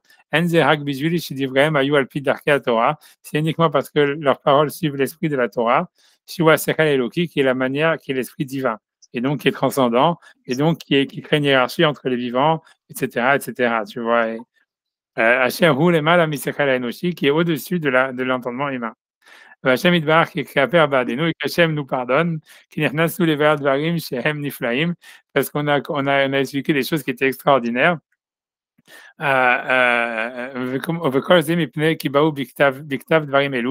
parce que tout ça, c'est parce que les goïms, ça veut dire ils ont attaqué par écrit le Talmud sur ces passages.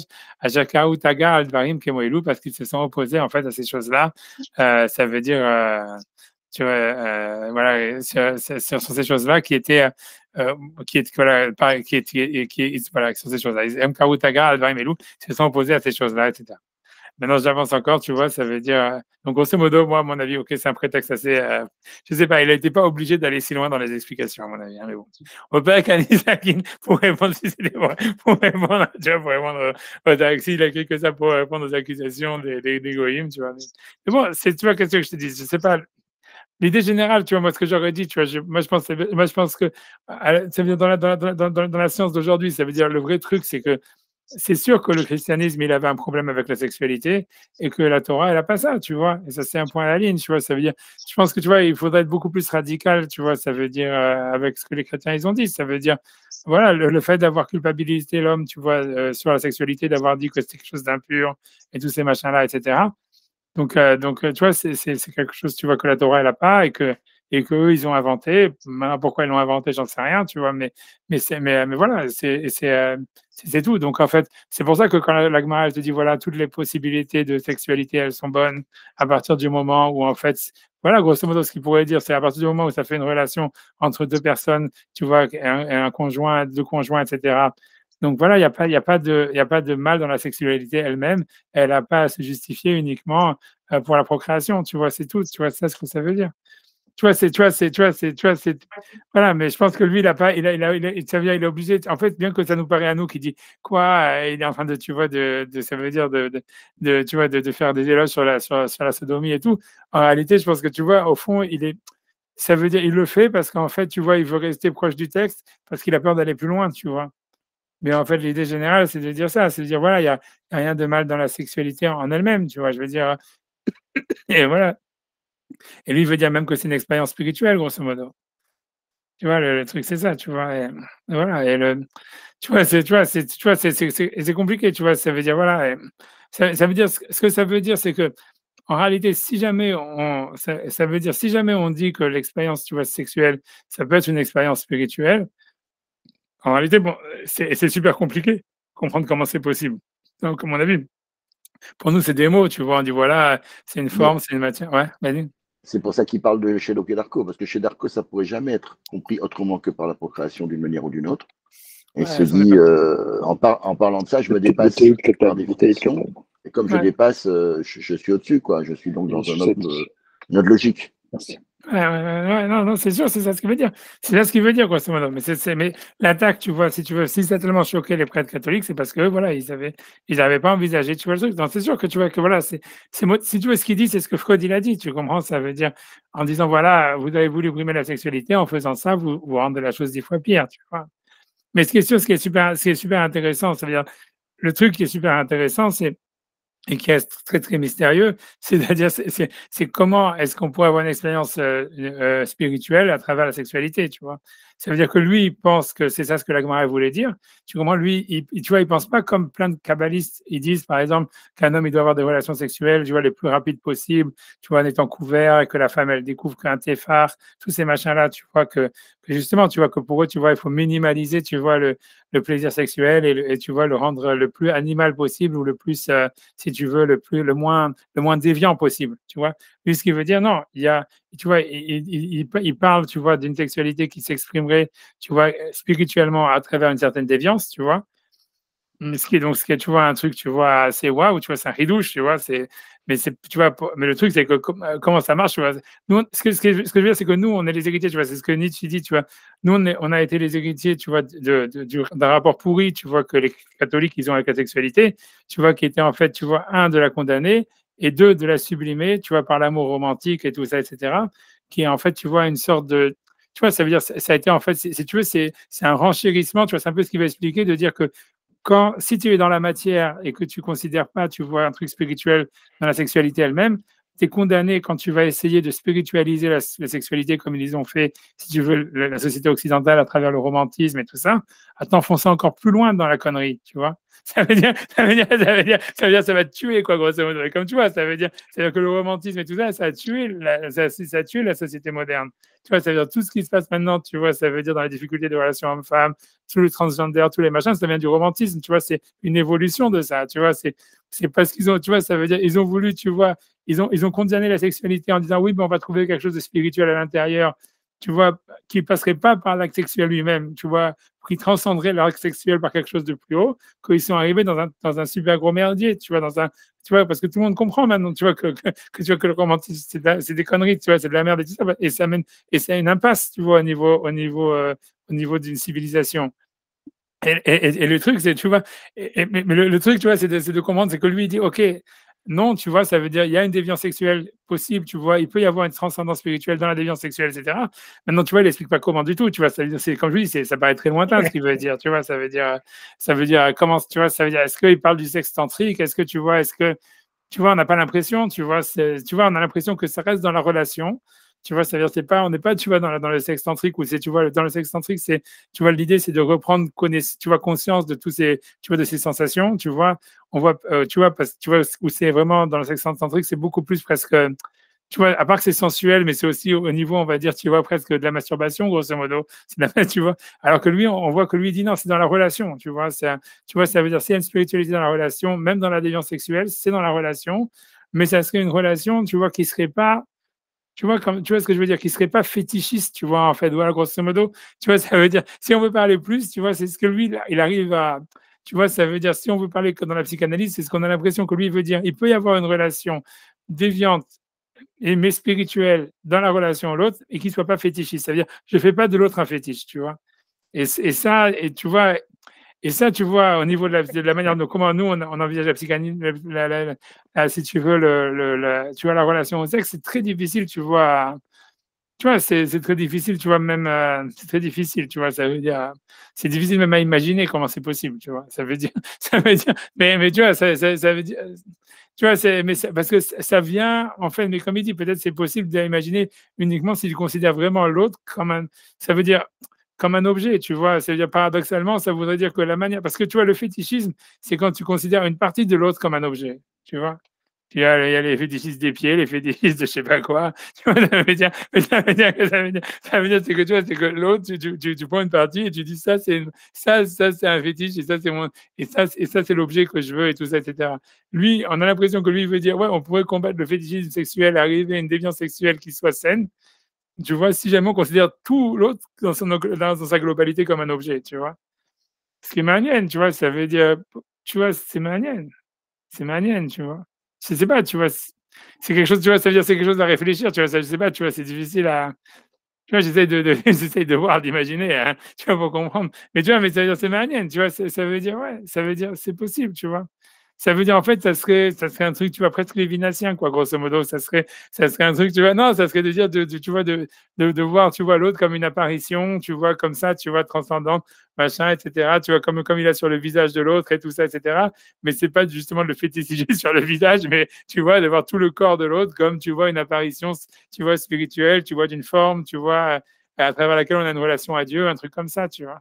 C'est un truc comme ça, tu vois. Et que tu vois, et que voilà, j'en sais rien, c'est manienne, tu vois. Enfin, ouais, c'est des trucs, tu vois, que nous, on est très lointain de tout ça, tu vois. Mais ce que je veux dire, mais en tout cas, c'est manienne, tu vois. Ça veut dire, c'est intéressant parce que, en fait, tu vois, c'est sûr que la sexualité, c'est important, tu vois, ça veut dire, on peut pas faire un livre, tu vois, ça veut dire qu'il va expliquer sur le judaïsme et surtout qu'il va essayer de donner ça veut dire que puisque dans ce livre, en fait, c'est un dialogue entre les prêtres catholiques et le Talmud, si on veut. Lui, il répond pour le Talmud. Et donc, en fait, si tu veux, c'est comment est-ce que c'est la relation entre la société occidentale et tu vois, et la Torah, grosso modo. Et c'est sûr qu'on peut pas faire. Il a raison, ça veut dire, il a raison, mais ça veut dire, c'est normal que la relation au sexe, elle est hyper centrale là-dedans, tu vois. Et ça veut dire que, tu vois, c'est la raison d'allonger la sauce, tu vois. Ça veut dire dans le sens où, tu vois, ça veut dire, voilà, quoi, tu peux pas juste répondre à oui, parce qu'il a raison. Mais voilà, mais ça veut dire que, grosso modo, son originalité, c'est de dire, il n'y a pas une condamnation même de la perversion sexuelle, ni une perversion, c'est-à-dire, il n'y a pas de condamnation de la sexualité en soi. Plus que ça, lui va plus loin, ni même de la perversion sexuelle, qui serait considérée même comme quelque chose de souhaitable et comme une expérience spirituelle. Et que paradoxalement, c'est comme ça, en fait, qu'on va arriver à, si tu veux, à ce que justement le rapport à la sexualité ne soit plus fétichiste, ne soit plus, en fait, si tu veux, quelque chose qui t'enfonce dans l'impureté, quoi, grosso modo. Tu vois, dans la coupure à la relation à l'autre, à soi-même, etc. On va prendre l'idée, si tu veux, du christianisme, leur rapport au monde, il est totalement différent. Parce que eux, si tu veux, ils sont justement pour ne pas perpétuer le monde d'une certaine façon. C'est toute la base de l'histoire, c'était d'arrêter, si tu veux. La sexualité, si tu veux, c'est un peu, et même la procréation, c'est vu comme une espèce de concession, puisque si tu veux, eux, ils veulent rentrer directement dans un rapport, enfin, dans un monde spirituel, quoi, dans lequel ou un Olam Haba, ou un monde d'après, dans lequel je veux dire, il y a plus de rapport sexuel, quoi. C'est une concession matérielle, c'est une concession à la matérialité, si tu veux. Il y a une séparation, c'est pas, donc à ce moment-là, si on veut chercher un peu l'origine parce que nous, on pourrait dire à la limite, je sais pas, on pratique une sexualité du Talmud, c'était comme c'était pratiqué peut-être à quelques nuances près dans le monde païen à l'époque, mais ça se passait comme ça. Et d'un seul coup, il y a ce phénomène chrétien qui est venu castrer tout ça, ou essayer d'arrêter, si tu veux, toute cette vie, aussi débridée soit-elle, mais je veux dire, bon, c'est ça l'idée. L'idée, c'était que le royaume, il devait arriver très rapidement et qu'il fallait tout arrêter. Comment elle est née, cette idée, tu vois, c'est comment c'est né tout ça à l'origine, c'est ça l'histoire. Comment c'est une idée nouvelle, hein. Enfin, c'est une idée nouvelle. Non, c'est une idée d'un monde qui, à ce moment-là, d'une réalisation du monde, du royaume, ce qu'ils appellent le royaume, mais je pense que c'est un peu le Olam Haba qui doit se réaliser, quoi, qui est là et et on est dans un monde dans lequel, on va dire, il n'y a plus je veux dire, le rapport à la matière à travers l'oralité pour bouffer et pour le sexe, ça s'arrête théoriquement. Ouais, non, c'est possible. C'est sûr que tu as raison, c'est sûr que c'est vrai et que ça voudrait dire grosso modo, pour revenir à l'histoire, c'est qu'il y a une coupure de l'identité avec l'histoire, quoi. Ça veut dire, voilà, on est dans un présent. C'est comme il dit, puisqu'il dit à chaque fois les Humot, Olam, ils sont dans la matière, ça veut dire, ils sont comme des femmes, tu vois, à chaque fois, lui dit à chaque fois, les Goïm, c'est comme des femmes. Et ça veut dire, voilà, ça veut dire, on arrête l'histoire, quoi. On n'est pas dans une. On ne veut pas rentrer dans un processus d'existence. Ouais, tout ça. C'est manière. Enfin, qu'est-ce que je dis? Non, je suis d'accord. Non, c'est sûr, quand tu dis que c'est possible, tu vois qu'en fait, que tout ça, tout ce qui s'est passé, ça veut dire le christianisme, à la base, il avait tout. C'est-à-dire, ce qui arrive aujourd'hui, ça veut dire que grosso modo, c'est la mort de la sexualité dans le monde occidental. Ça veut dire c'était prévu. Le fils de. Comment il s'appelle? C'est pas René Lévy? Si, c'est René Lévy. Ouais. Non, c'est René Lévy, justement. Il a écrit un bouquin là, sur Paul qui s'appelle La mort à vif. Il explique bien ce processus, quoi. C'est un peu compliqué, mais il explique bien cette idée, quoi. C'est sûr, ça veut dire qu'en fait, c'est ça, c'est moi aussi je pense ça, c'est-à-dire qu'en fait, c'est pas un chidouche, ça veut dire qu'on est arrivé maintenant dans un monde où il y a plus de sexe, quoi, grosso modo. C'est-à-dire que tout ce qu'on a maintenant, c'est avec le transgender et tout ça, c'est les derniers soubresauts d'une sexualité qui essaye, tu vois, tu vois, qui essaie de survivre, quoi, on va dire, mais qui à la fin va disparaître, qui est déjà en train de disparaître. Et puis voilà, quoi. Mais toi, tu dis, c'était déjà planifié, on va dire, dans le christianisme. Tu vois, c'est possible, tu vois. Tout était planifié, même la mixité, tout ça, c'est planifié avec Paul, c'est ce qu'il a annoncé directement dans son programme, hein. Il n'y a plus ni homme, ni femme, ni juif, ni païen, ni voilà, tout le monde est. Tout le monde est la même chose. Tout ça, c'est complètement annoncé, hein. Je veux dire, nous, on est dans la fin du cycle chrétien. Je sais pas si c'est la fin ou ça va encore se renouveler, mais enfin, on est dans l'Occident, elle est dans cette histoire-là, clairement, quoi. Clairement. Mais lui, il dit, tu vois, le Maharal, plein de fois, il dit que c'est ça ce qui va donner naissance au Mashiach. C'est parce qu'il dit, parce que la Gemara dit le Mashiach, il peut venir que si jamais la Umot Haolam, elle retrouve tout l'univers pendant 9 mois, et c'est de là où c'est-à-dire que lui dit, c'est ça, on est dans une matrice, quoi. On retourne dans une matrice de plus en plus dans l'indifférencié, quoi, quelque part. C'est vrai. J'explique comme ça que ça ait pris un tour aussi péjoratif, quoi, cette histoire de sodomie. On peut se poser la question pourquoi c'est tellement péjoratif, quoi. Tellement mauvais, quoi. C'est comme tu dis, je ne sais pas. Non, c'est sûr, c'est bizarre. C'est sûr que toute l'histoire, elle est bizarre. Tout ça, on a du mal, franchement, moi, honnêtement, moi, j'ai du mal avec tout ça. Ça veut dire, moi, je suis pas tu vois, ça veut dire.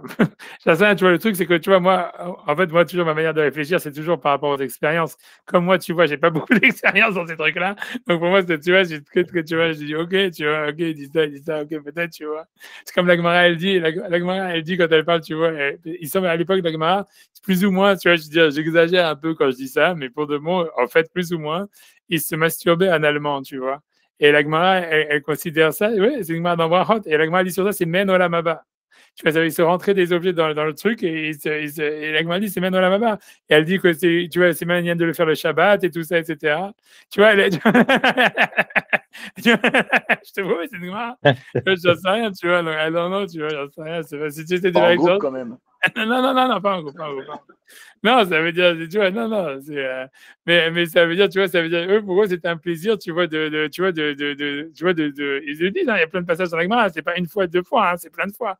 Tu vois, ça veut dire, c'est de grosses choses, ça s'appelle les Shamesh Nekevab et tout ça, mais c'est dans leur truc, c'est qu'ils s'introduisaient des choses dans l'anus, tu vois, et ils le faisaient, tu vois, ils faisaient des mouvements d'aller-retour, etc. C'était pour eux, c'était Men Olam Haba. C'est une Gemara dans Brachot, elle dit, il y a trois qui sont Men Olam Haba, il y a Shabbat qui est Men Olam Haba, le soleil qui est Men Olam Haba et la masturbation anale qui est Men Olam Haba.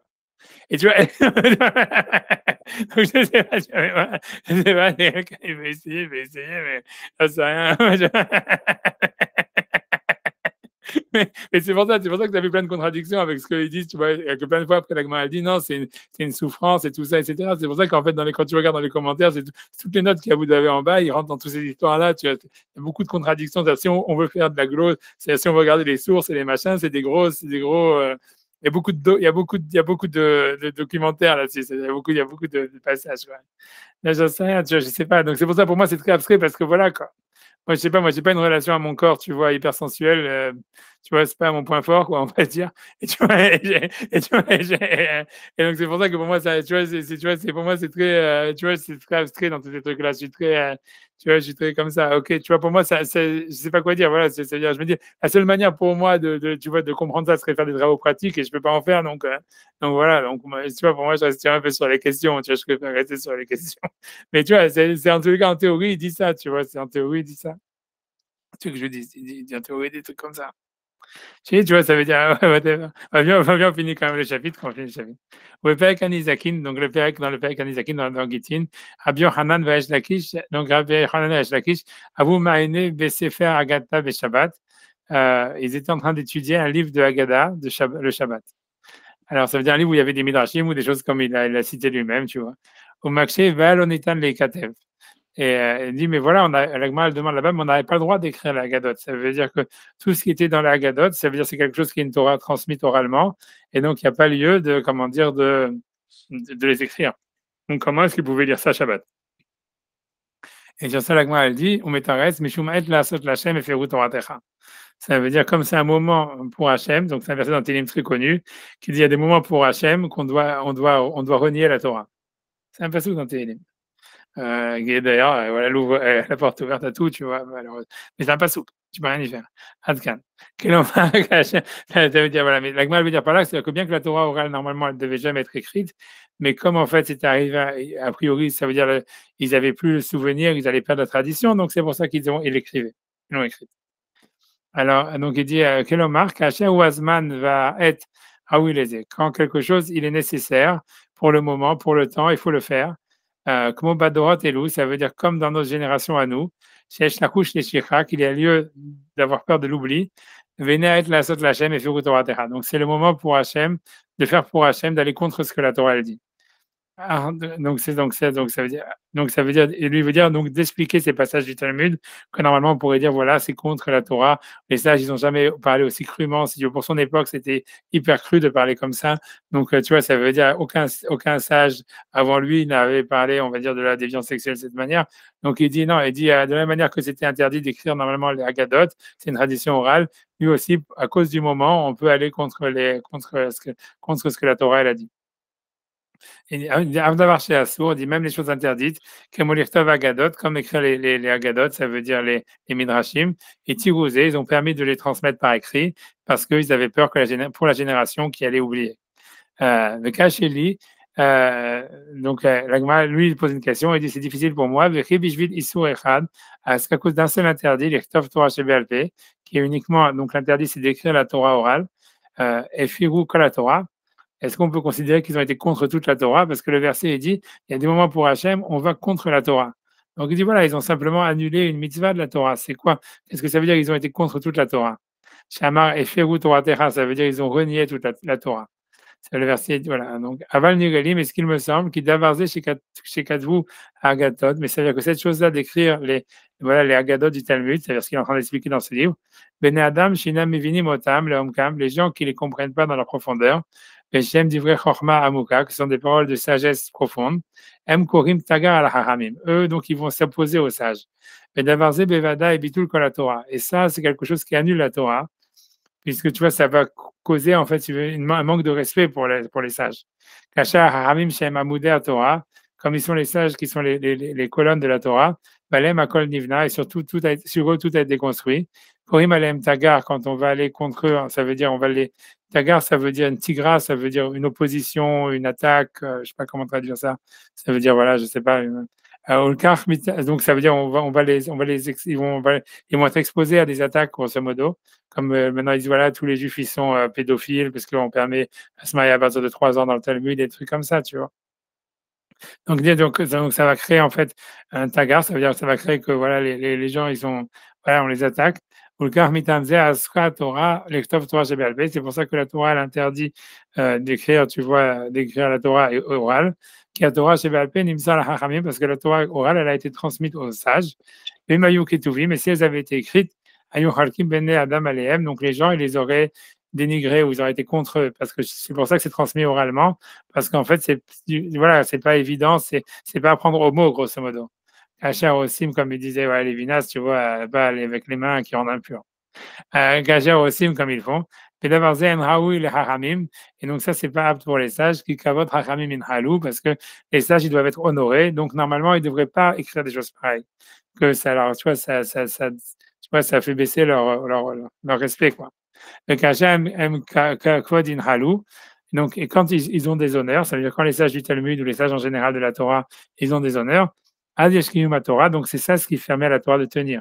Kishamim ou Mekablim, parce qu'on écoute leurs paroles, on les reçoit.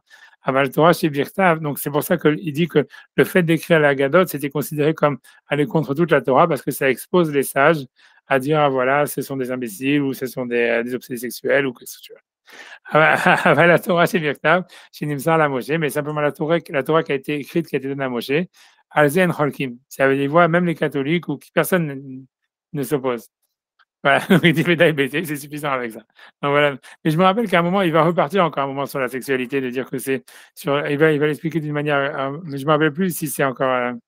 Je sais pas si il va parler sur l'histoire du Yesod, de dire que c'est la base de tout, etc. Mais il va encore en remettre une couche, quoi.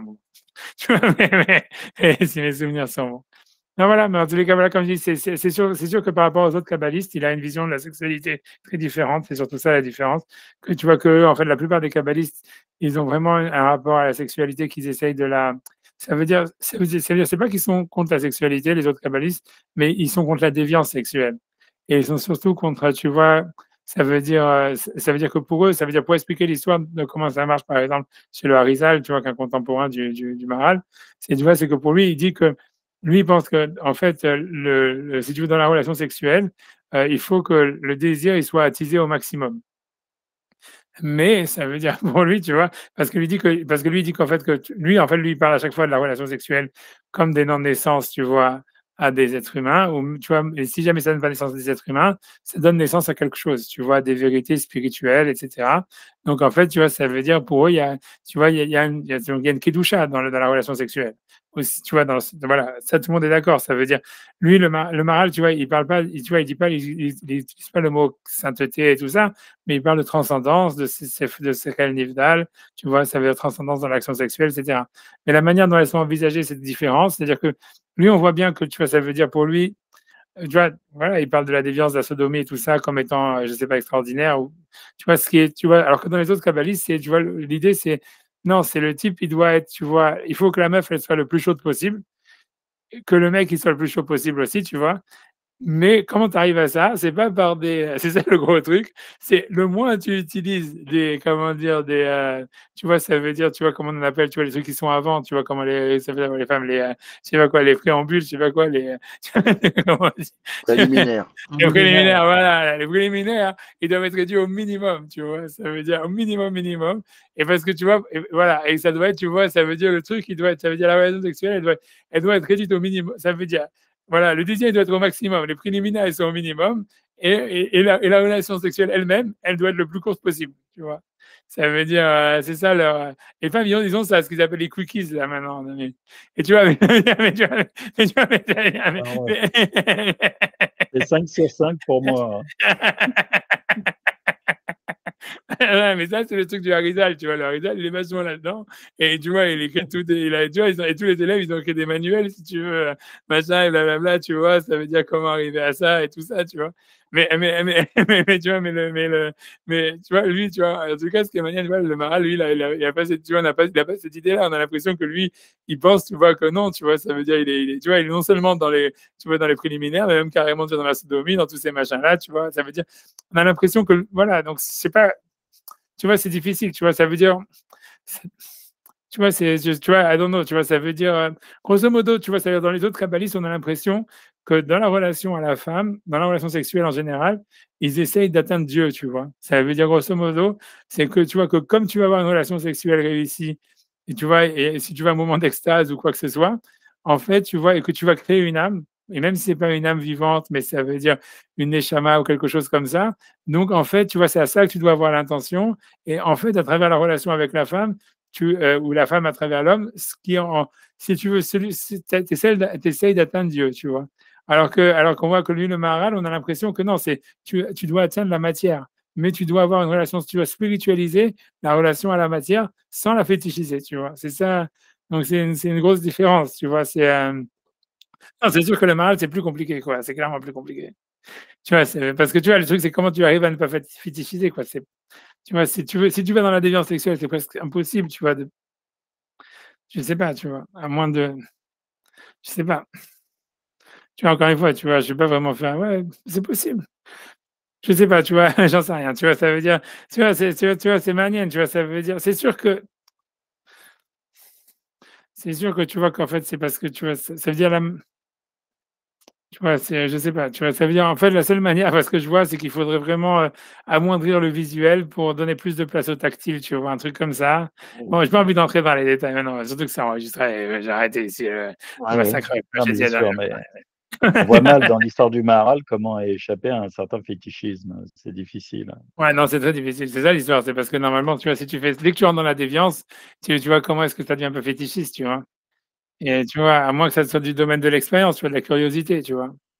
Mais on a Il est pas. trop tard pour Nice, il est trop Ok, tard. ouais, j'arrête ici, Good j'arrête ici. Chavez, On arrête. En tout cas, la semaine prochaine, À normalement, on bientôt. revient sur des textes plus Ouais, normaux. on se Voilà. voit. Allez, Hanouka Sameach, en tous les cas. Aksa, Tout. Allez, Shalom. ouais. Lundi, alors aussi. Ouais, ouais. Ouais. Allez, j'arrête.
Merci, communauté de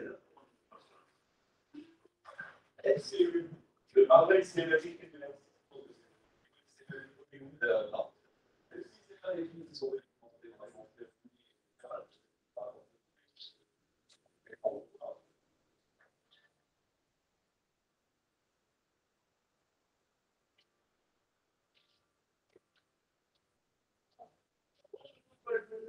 bienvenue dans une nouvelle émission